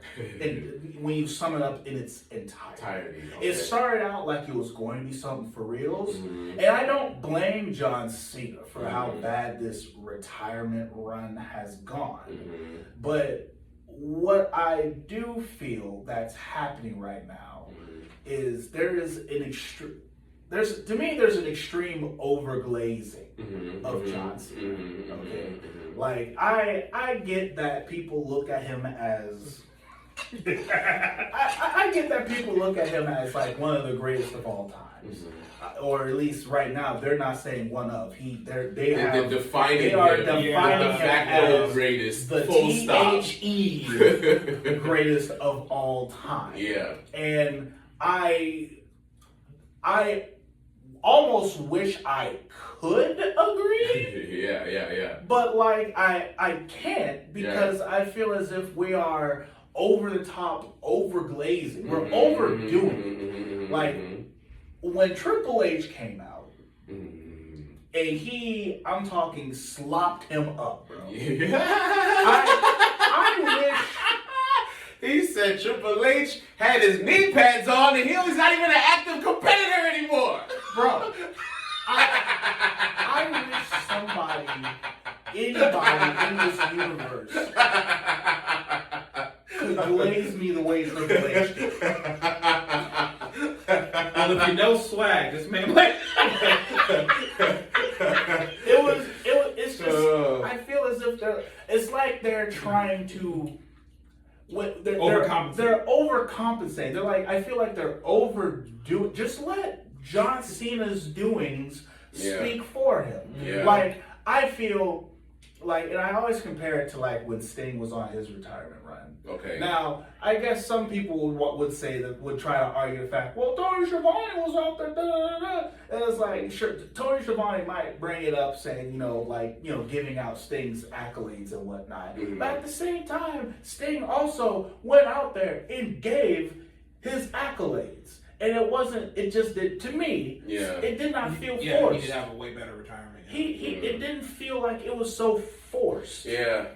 Where with John Cena, he is in a people are competing to face John Cena in his last match like they're fighting for the WWE Undisputed title. Well, remember, you want his take. You're giving yours. Oh no! I'm laying it on the all out so that he can understand why I feel John Cena is being extremely overglazed. Because the part that you started to bring up was how he's the Intercontinental Champion, just to make him a Grand Slam champion. If that is not proof that we're just like, oh hey, let's just do everything we can to really boost up this John Cena fellow. Yeah. Like, I'm talking, that's what we're doing. Not the double hand. That's crazy. Listen, not the Tennessee tornado. Listen, when they gave John Cena the Intercontinental title, they was doing the Tennessee tornado with two other F2s. They were. That's a lot. It's a lot. I think it's a lot. Yeah. And I just where do you sit with all of this? Thank you for that elaborate explanation of where you are. But also, no, I really do appreciate it. I'm gonna give you my straight shot for real where I'm at with everything. I agree with you in the sense that they are overdoing it. Here is what I'll say in regards to where I think some of it is warranted, but I feel like, I don't know how much your audience knows, but just to go back, when John Cena, what year was it?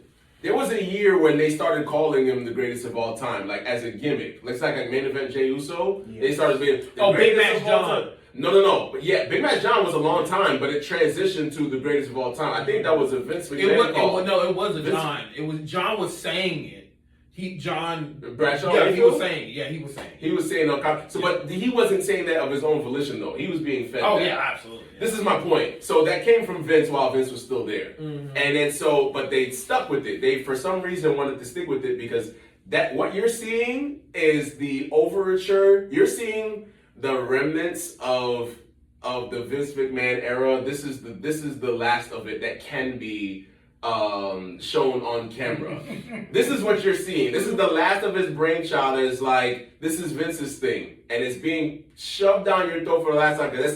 John Cena is the last. Let me not say the last. And this is gonna be the last time he's gonna get against Vince stuff. Yeah, for real. But it's the last of the full-fledged McMahon era. Like, John Cena is that guy because that's what that is. So, to make a different point, I like the fact that John is Grand Slam champion. And it's not, I don't think the company that's just doing that. That's a large portion of his fan base that if you're a Cena fan, they know the stat that he's never been Intercontinental champion. And so, for me, I'm happy because, not just because John Cena's Grand Slam, I think that he should be, but also, I'm more so looking at the future in them having him in his hometown in Boston, Dominic Mysterio they're setting up Dominic and Braun Breaker to be the future of the company. Oh, absolutely. It's them two. But more so, they put Dom in that spot. They didn't put Braun in that spot. They put Dom in that spot. And so for me, even though Cena gets this last accolade, it shines a brighter light on Dom because Dom is going to get that title back in his hometown of San Diego. That's like, John being glazed more with the IC title does more for Dominic Mysterio long term in the next 10 years. You notice how a lot of these passing of the torch moments that we have? Yeah. When the wrestler that's being passed the torch, usually is only around for like 3 or 4 more years and then they're gone.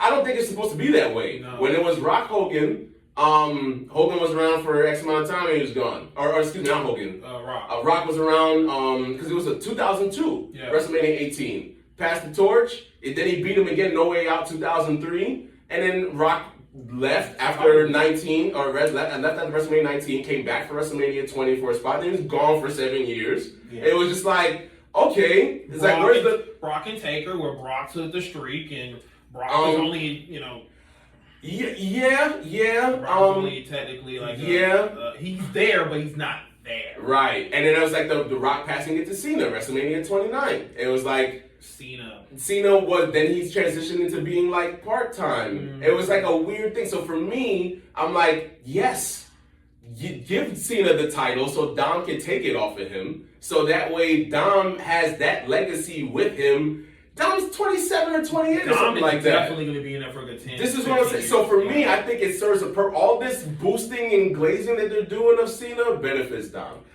And also another thing you got to give Cena credit to, because like what Hunter wanted to do for his last whatever, they wanted to do a tribute show. That's what they wanted to do. Yeah. But Cena said, no, let's do a thing where he's been to the PG like twice, right? And PC, excuse me. And he's been there twice. And he actually wanted to do a thing where it was just NXT.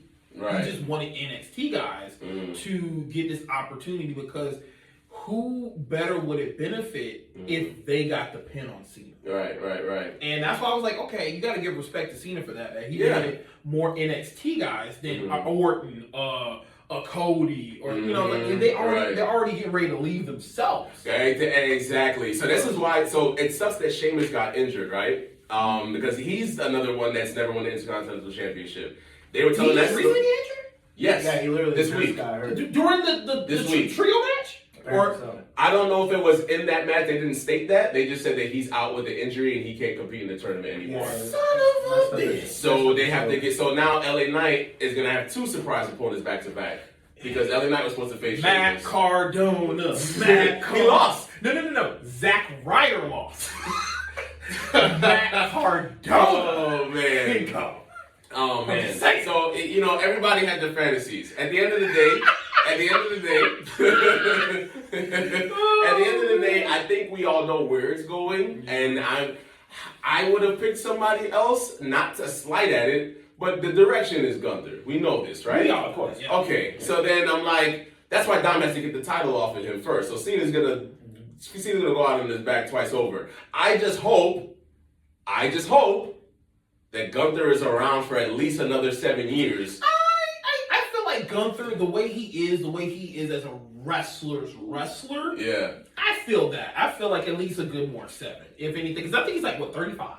He's in his 30s. I don't know how old he is. He's like 35. Now, you do make a very good point. And WWE has been extremely horrendous at doing this. And in the fact of having, if Dom does win this Intercontinental title back from him at the pay-per-view, if he does win, then it does make... Well, sorry, I just thought about this. But so what if Dom loses at San Diego, right? And then the surprise opponent is Dom, and then Dom is the final opponent. And he takes it back then. So I like that. I had an idea prior to Sheamus getting injured. When he lost the title, I thought Dom was going to enter the tournament to get his lick back to be the final opponent. That was my original idea. But then when they announced the match for Survivor Series, I was like, it's close enough. But I loses, and then it's like, okay, I lost, but hey, yo, put me in the tournament. But then you're gonna have somebody beat Gunther again, and then they don't want to do that because Gunther. Dom can do the cheeky thing. I mean, it will still protect him. Come on, if Dom did, hey, look, you want him to be Eddie Guerrero? He's definitely be Eddie Guerrero to Gunther. He's scary. That's like Brock. Come on. It could be fun. It would be fun. I wouldn't be against it. Me personally wouldn't be against it. Because if we all know it's Gunther, imagine the biggest flip in the world is we know it's Gunther, but then it's Dom. Man, so you're gonna have Dom lose to Cena in Cena's hometown in Boston and in Dom's hometown in San Diego. But again, you're trying to get him away from Judgment Day because they're doing it now. What better way to make him a face is when Cena raises his hand. Yeah. And gives him that credit of being a face now. I think he'll do it at Survivor Series. I mean, he could. Yeah, I'm just saying, if they did, that'd be. This is what we call the discount lariat. I will say, that'll knock you silly. I will definitely say that piece.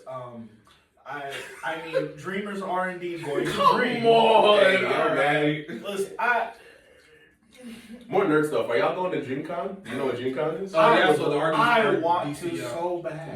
Man. DreamCon has been. That would be dope for us to go, especially as a podcast. I mean, I gotta actually. I'm glad you said something about that. I gotta look into more cons and stuff like that to try and get into. Okay. I hear you on the John Cena piece. I hear you on the John Cena piece, and I wish that would be the case. Okay, I currently do not have faith that they're going to do anything righteous. Do that. Yeah. Like I wish, like in my mind, if he was to go there. Y'all's little discus lariat that y'all was talking about there. Dom is not going to go to the very end and fight John Cena and all that. That's not happening. Yeah. Okay. As crazy and as amazing as it would be, it's not going to happen. Now him. You got to give this guy another title if that happens the way he said it. Well, I mean, listen, I would gladly stand corrected if, for whatever reason, y'all's crazy rigmarole comes through. But in my mind, I could imagine Dominic winning and beating John Cena.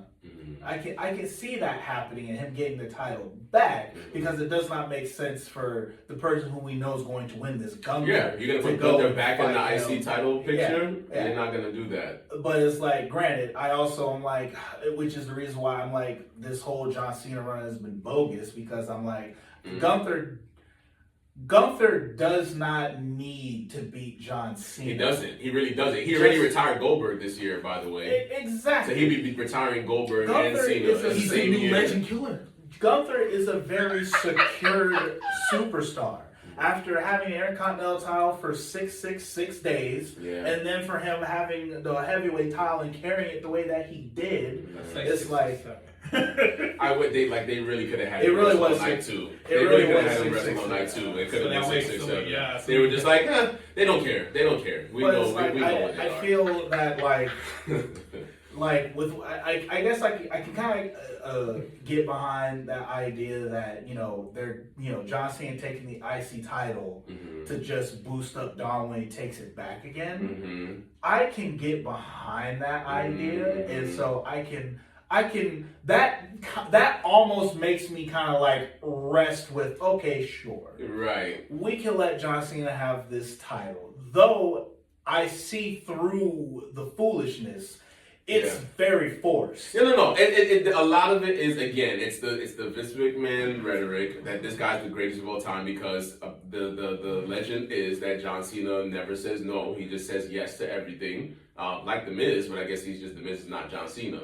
And so, and they are doing the forcing. Even Triple H, having to be in the ring to go out to that promo that Triple H did.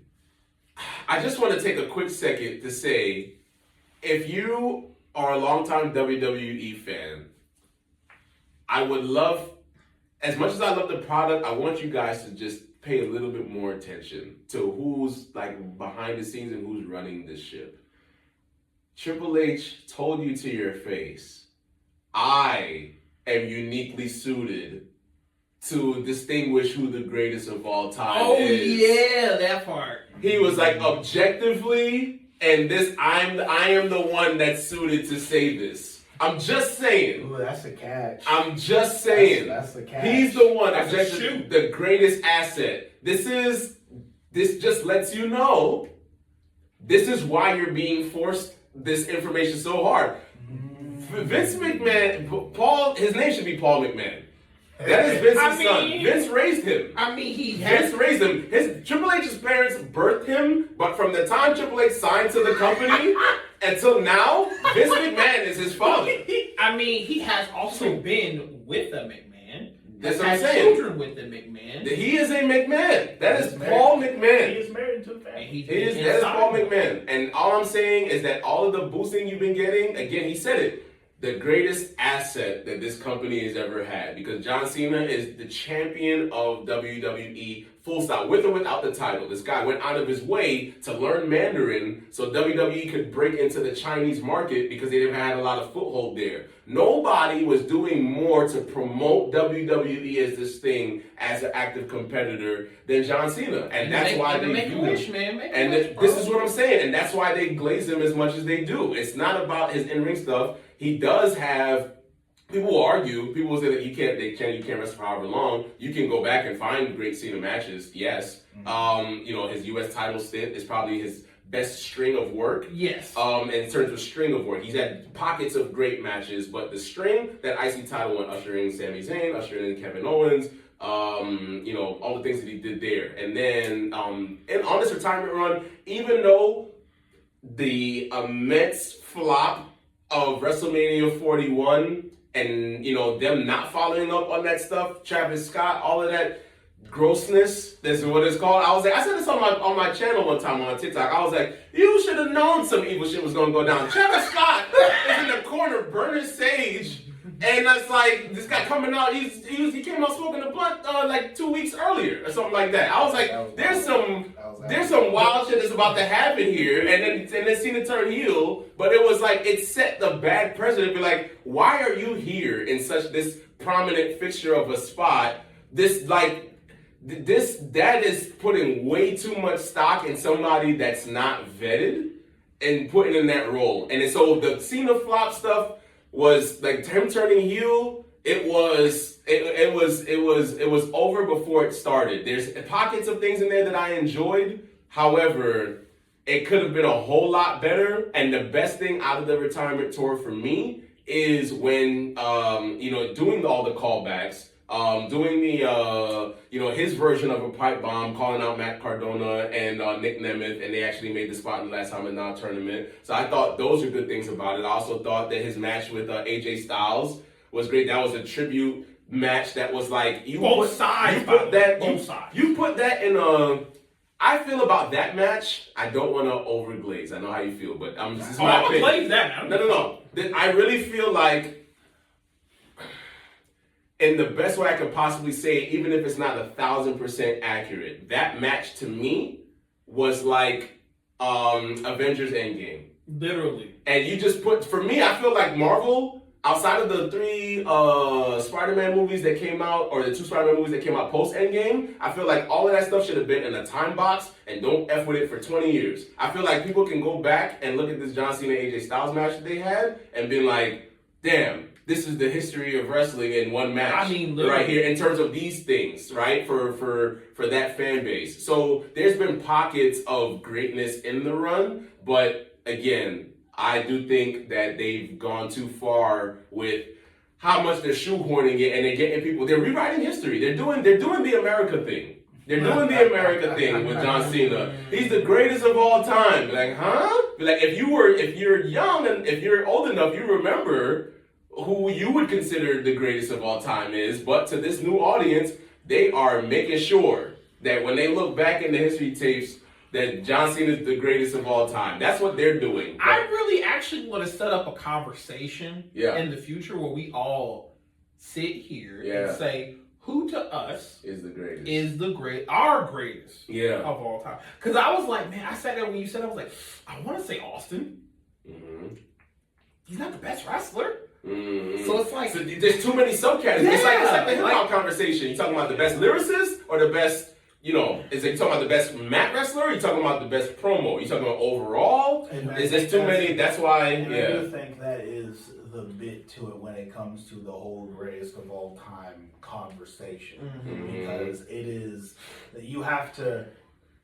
you have to figure out and actually define what are the classifications that need to be met Correct. for greatest of all time. Correct. And then once those categories have been established, then you start plugging in folk, kind of thing. Yeah. And so, however, but I will say though, like that bit that you mentioned about what Triple H said and the way that he said it, it's like that almost changes everything that he actually said. That almost now makes you be like, he wasn't glazing him at all. He's just doing his job. he's just being Paul McMahon. He's doing his sonly duties. With carrying out his father's wishes. Look at this golden ass. It's been 4 years, by the way, since that story that popped up on, I think, a WrestleMania or something thing.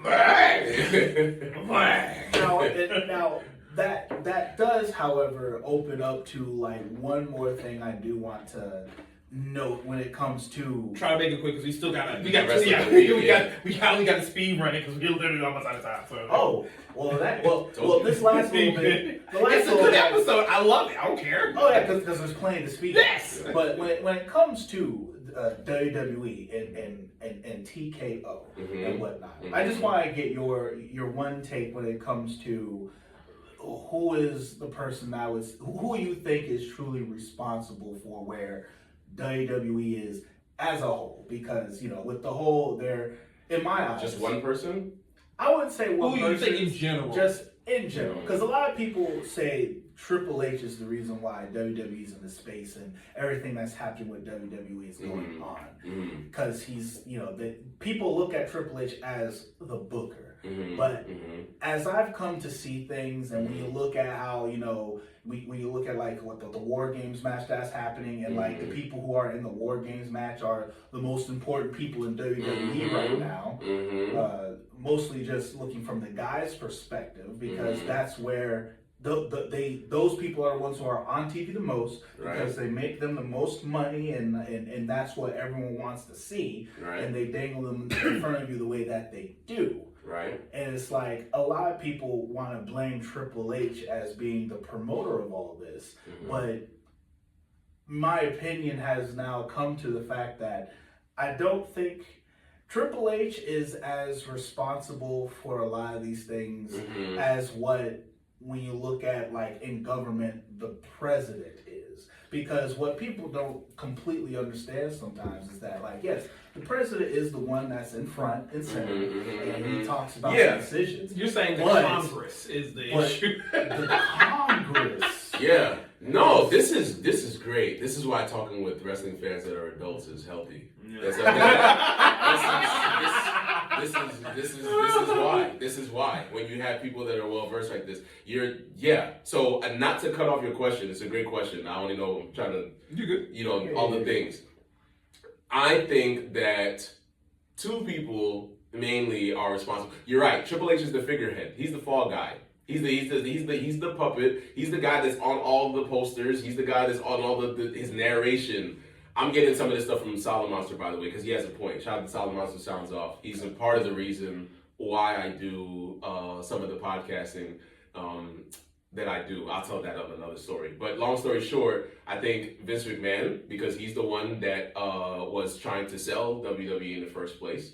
And then so when you have new ownership, that's going to happen. And then whoever the president of TKO is, because those two are, one, he gave up ownership. Once you give up ownership, you're at the mercy of the person that you sold the stuff to. You hope to have a certain level of partnership, but then Vince did all his scandal stuff. And then, you know what I mean? So he effed a lot of things up on his way out by just being who he was. So there's that. And then there's the president of TKO that literally went on record. I'm trying to remember. I was trying to Google his name earlier, and maybe he may not be the president of TKO.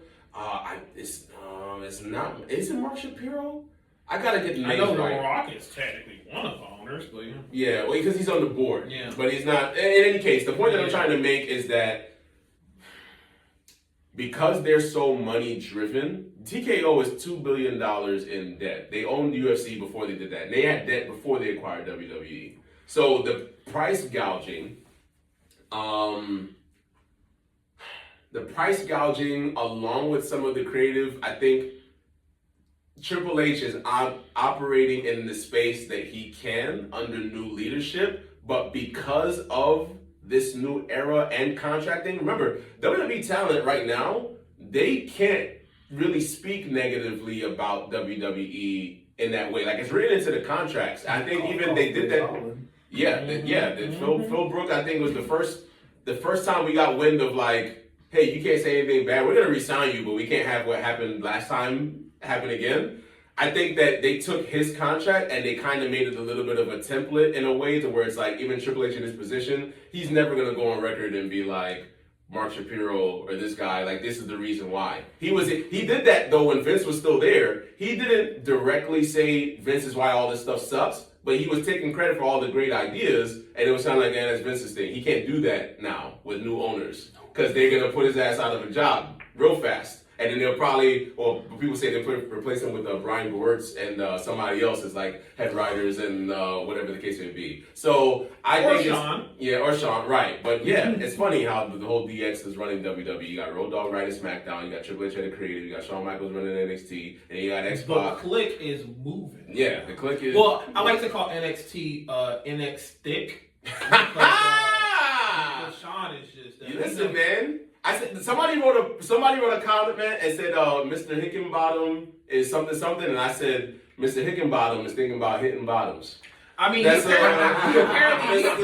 apparently just signed this new, talent, and the first two photos was the yams. Yeah. That's every red-blooded heterosexual male is thanking Shawn Michaels for his good eye that he does have that looks at all these things. And that's not a shot at Shawn. I'm just saying because they did the whole storyline thing and one looks, he knows he has a lazy eye. Shawn is one of the greatest of all time. it ain't that damn lazy. There you go. I know what it looks like. Shout out Dimension expansion.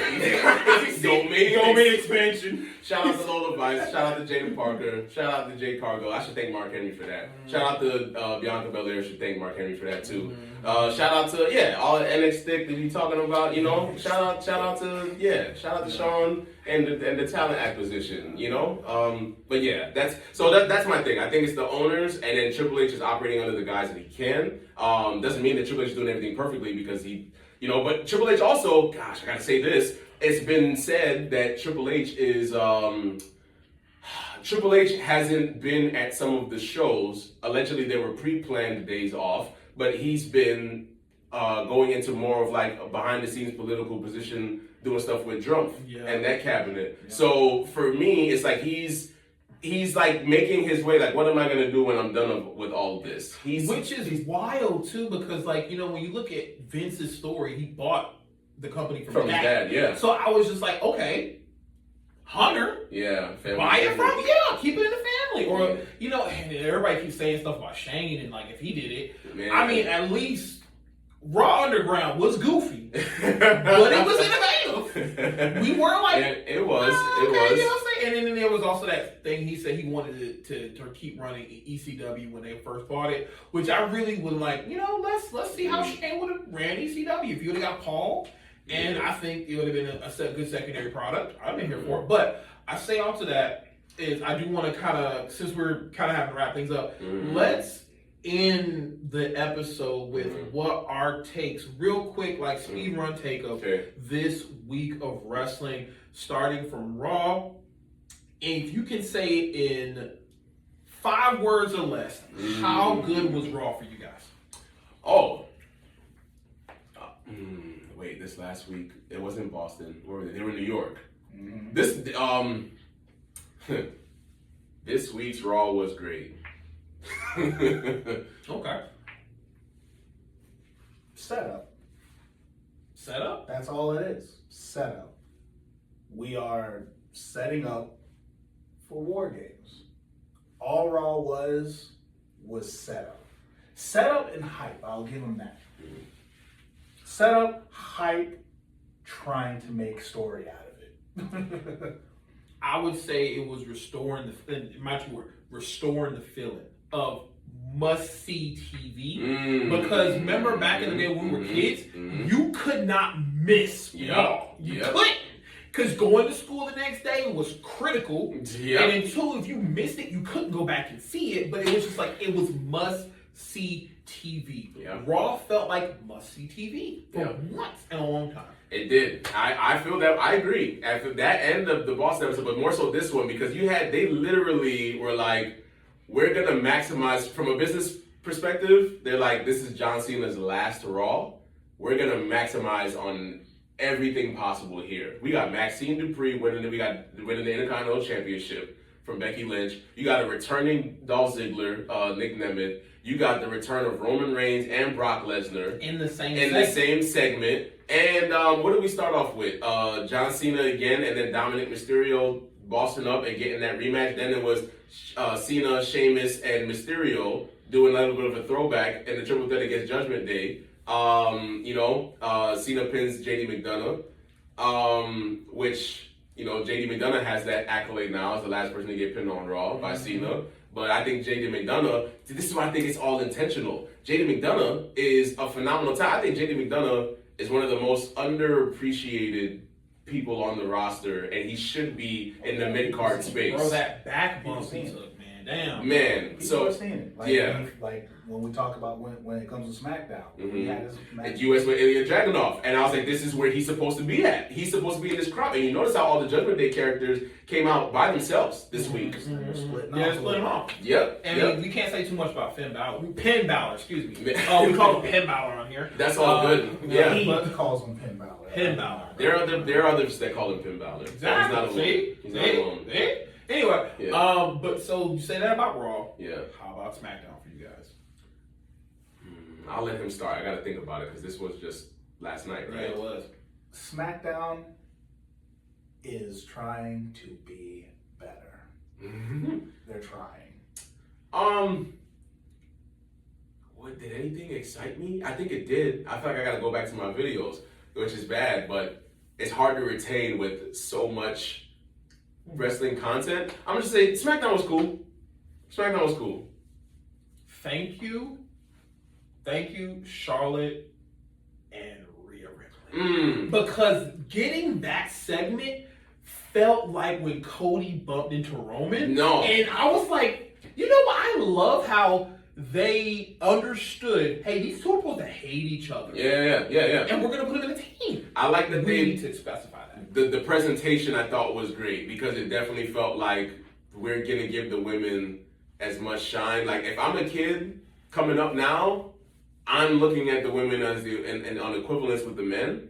And then if I was a younger girl, it's just like, man, they're presenting these are the biggest deals right now. And so I think they did great for presentation when it comes to them. Story is why. Yeah. Because if they would not have acknowledged the Rhea and Charlotte and them in their past, if they would not have acknowledged it, they've been no better than AEW. You know, I was going to say, Willow Nightingale and Chris Statlander, please take notes. Damn. That is how you do that. Damn. Because how are you He's talking to the booker, by the way. Yeah, not to that. But when we talk about the situation of Chris Statlander and Willow Nightingale, and they apparently have this on and off beef or whatever, and then they go in the match and whoa, I'm your friend. It's like, why didn't y'all hash this out before the match? Do you not strategize before the match? You know, that's what wrestlers do. Yeah. So did you just say I'm gonna put my gear on and just show up? No, you didn't do that. Come on, like, be real. That's real. Which goes into my feeling on the AEW. Please give me more story. Yeah. That's your plight is many, and then as long as after I got my education from Mans over here that Tony Khan is such an NJPW fan, I don't know that changes because his fandom is rooted in something that is not rooted in giving you stories. So he would have to invite more people into that space, which on that interview that he did with Ariel Helwani, if you noticed, he very smartly did not name who else was in the writing room or who was booking. Tony Khan said that he's the only one that's at every show in that capacity. he alluded to there's a revolving door of people that help him create the things, but he wouldn't name drop. And I thought that was a cool way to protect people from swarming whoever the bookers are. Because Road Dogg, whenever the AJ Styles and Shinsuke Nakamura, it was like people were memeing executive producer Road Dogg. That's what I'm saying. So that was a good way. That's actually a very smart way to protect, because Lord knows they're coming for their necks. And if he said the fact that they have a revolving door, he didn't say those words, but that's what he alluded to it. Yeah, if you watch the interview, it's in the first 38 minutes. I'm gonna have to watch, because if that is the case, then it shows. Because it's like, imagine one of the ways I would almost compare AEW sometimes. It's like Dragon Ball Z when it's Dragon Ball Z, but worse when it comes to like recognizing past history or continuity sometimes. Like, continuity. As much as I'm a big Dragon Ball Z fan, sometimes DBZ's continuity is a little scratchy. As far as like, all right, so like, are these all separate universes or are they one? And AEW works in a way whereas if like there's a little bit of DBZ, but then Super and GT are like canon but not canon because they're split. Super is definitely canon. Well, now, it is. No, Super is canon. Yeah. But AEW does the thing where it's like, imagine if you're watching Super, and then like somewhere in the middle of Super, they address something that happens in GT, and you're like, huh? or at least they're like, hey, we're gonna throw this in here so that it can link to GT. Right. But then they turn around and be like, GT's not canon. So. Yeah, you good. Yeah. So like with the Broly, just real quick, Broly situation, they said when Broly returning his super whatever, it's supposed to be the equivalent of Super Saiyan 4. So they're trying to use Broly's power up now as a way of bringing in GT because of Super Saiyan 4. Or even, I didn't hear that. Or even a more direct way is, they just had Dragon Ball Z Daima, okay? Now, I didn't finish it. Daima technically happens before, in the lineup, it'd be Dragon Ball Z, Daima, then Super is how that lines up. Okay, now they don't say that. No one has claimed that Daima is canon. But if you lined it up, Daima falls in between DBZ and Super. This sounds about as bad as the Street Fighter one. Cause Street Fighter is the same way. Alpha's the first game. So if what happens in Daima, since you said you haven't finished, I won't say spoilers. I'm sure you've seen, but just for the sake of it, when you think about what happens at the end of Daima, and then you relate it to Super, and then you're like, well, why have that not been seen and talked about and why? Now we know what the real answer is because the fact that Super happened first and then they did Daima. But at the same time, there are also things that are said in Daima that in Super they said happens differently. And it's like things aren't. There's confusion and things aren't connecting. Sure, if you watch it just straight objectively, AEW is a great show to watch. If you're just watching it purely from wrestling standpoint, right? Sure, Exactly. This is a great show. But when you're like, well, let me look at why is Samoa Joe fighting Hangman?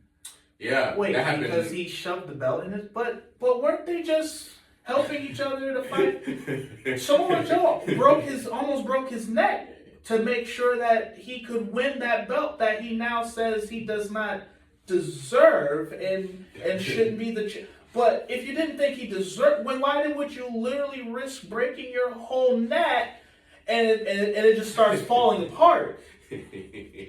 I will end the episode with this. Because you talked about just now that AEW is a great space for watching wrestling. I will say I have been getting extremely hyped for watching New Japan because it gives that feeling. I was telling him earlier where when you're watching New Japan, there's not the Omega 10,000 finishers that are happening in the product. Oh man! I've been watching matches where the finishes have been like a Boston Crab, a figure four, a singular powerbomb, a power driver, or even a clothesline. But these are the moves where you see it, it's like, ooh, yeah, that should have took him out. And not like I need to do this and do this and then hype up the crowd. No, and then plus I am an audio guy. I do love the way the New Japan ring sounds when they slam people. That shit sounds like it hurts. And yeah, it doesn't sound like there's a whole lot of give to it at all. It sounds like it hurts. Yeah. It sounds like it hurts lots. But I say that is if you have the opportunity, as if you were just watching the product just to watch wrestling, maybe pick up a match or two for New Japan right now. They are currently doing what they call the World Tag League, where the winner of the Tag League gets the opportunity of facing the Tag Team Champions at Wrestle Kingdom. Which is in January, right? Yes, and that's when Japanese John Cena. Who's that? Takesha. Oh, okay. Well, because he's the most positive character. And, okay. And his whole thing is where John Cena used to rap, he does air guitar. So that's okay. He is the shining light of New Japan as WWE shining light. So it's interestingly, currently they're both having their retirement tours. Oh wow, okay, yeah, lots of wrestling retirements happening. I think Cena's on his Tom Brady and like he's on his Tom Brady, Kobe Bryant run, and I think it's a lot of people are gonna be trying to emulate it. It kind of sucks. It's like it's not gonna be the same. And next year is AJ Styles last year. Yep. We got who else? No, excuse me, not Cody. I know that's the main one. JD, was it? Fandango said he's retiring. I mean, technically he's not one. Yeah. He said he's retiring. Okay. I know Punk. I know he mentioned, he didn't say when, but it's like that crop. They're like you hear murmurs of these people like I'm thinking about hanging up soon. They see John walking away early, so he's gonna set like a certain precedent of like, you know, people are gonna want to follow. Yeah, it's time. You know, so that's again, and this is why again, taking his advice and talking about watching New Japan. This is why for me as a wrestling fan that's been around since '99. I take joy in being a part of watching new local dope talent come up. Like I want to shout these people out real quick. Elias AK-47, dope young heel in the industry right now. If you see any of his stuff, I think he's great checking out. Destin is another dope one. Tiny Tonley. Obviously you have oh my gosh, I should know this because he's the champion. Mikey Spandex. He's dope. And you have there's a lot of, if you love wrestling and you're pissed at what you're seeing on TV, there's stuff that you don't have to be pissed at. That's all I'm saying. So get into your community and try to see who's got wrestling going on there. And if they don't, just watch some other not as popular products like he's talking about with NJPW. I do need to apologize. It's Tanahashi, not Tanosuke Takeshita. Yeah, I was okay. Tanahashi. But yes, no, that is currently going on. So yes, we want to first off thank you for being able to be here with us, because originally he wasn't supposed to be here. He was going to be occupied with something else.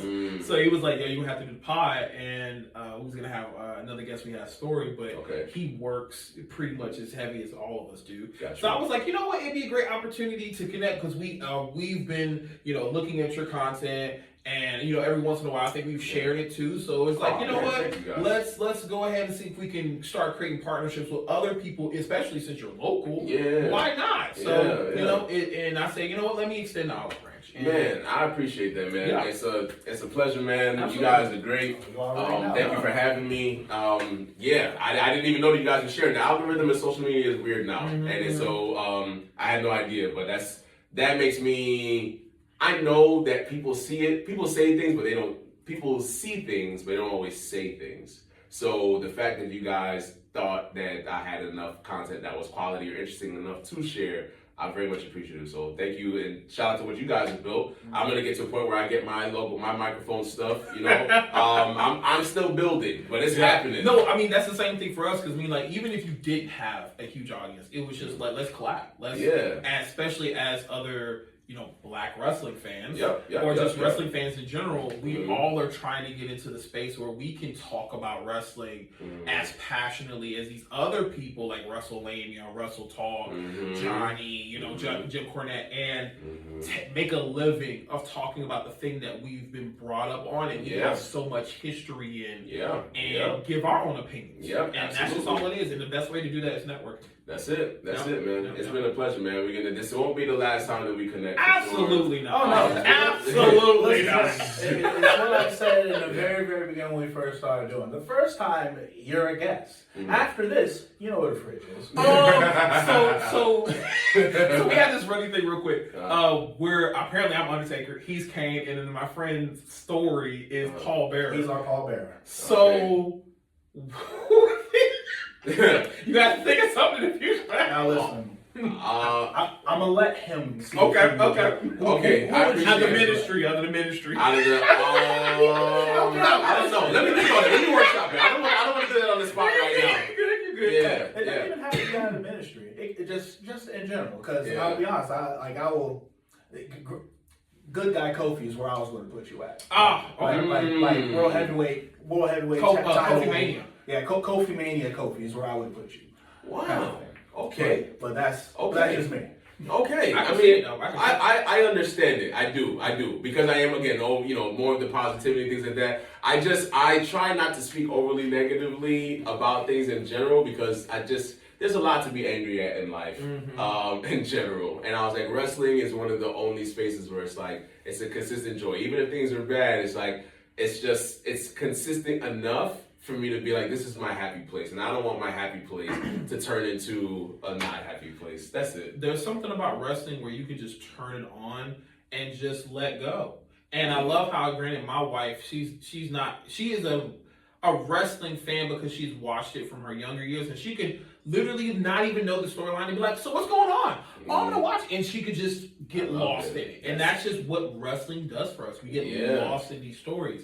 So I say thank you again for coming here. Please let everybody know again where they can find you and more about yourself. Perfect. Wonderful. Again, my name is Mr. McKinnon. I'm always winning. You can find me on all social platforms at Main Event Mindset. That's on TikTok and YouTube Shorts. You're going to get the most consistent content. On YouTube, I do shoot my podcast episodes intermittently. You'll see those uploaded. You'll see the shorts uploaded on TikTok as well. TikTok, Instagram, YouTube, Main Event Mindset. We are streaming on all podcasts. So if you look up Main Event Mindset on where podcast streams, you'll get me. The episodes are typically short, like 30 minutes, anywhere between 30 to 45 at most. And then if you don't see anything there, I'm going to be on TikTok. You will find me on TikTok and YouTube Shorts for sure. It's interesting you say that because our podcast is way longer. Our episode's like an hour and 30, if not 45. Because you guys shoot it. I work with other people. When everything is independent, then I'll have a little bit more wiggle room, and I'd like to start doing more evergreen content too, where I'm not just talking about the current product, but the history of certain things. So that way, stuff can continue to build up. And also, please, I was going to say earlier the fact that please continue talking about the positive things that are in wrestling. We'll handle all that other stuff. We're the yin and the yang. Yeah, you need a balance. You gotta have people saying that how it is. I mean, I think what I'm also careful about is that if these people end up becoming my peers, it's like starting off on a bad foot. Where it's just like, you was talking shit about me for 15 years before we met each other. There's a lot of people that have done that in the industry, and then they'd be like, well, let me hear your opinions why, rather than behind a camera or something. Look at Paul and CM Punk is a perfect example. They hate each other's guts. They're cool now. Yeah, maturity and growth. Yeah, absolutely. So, I can't take more chances, but the Hogan episode. The energy, it won't.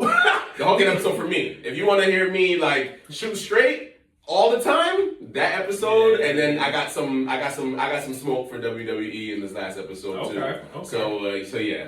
Well, everybody can get it. Yeah. As the street prophets, we all want the smoke. Yeah. But we want to definitely say thank you guys so much. Please choke slam that like button, tombstone the subscribe button, because we will be here every week with a new episode.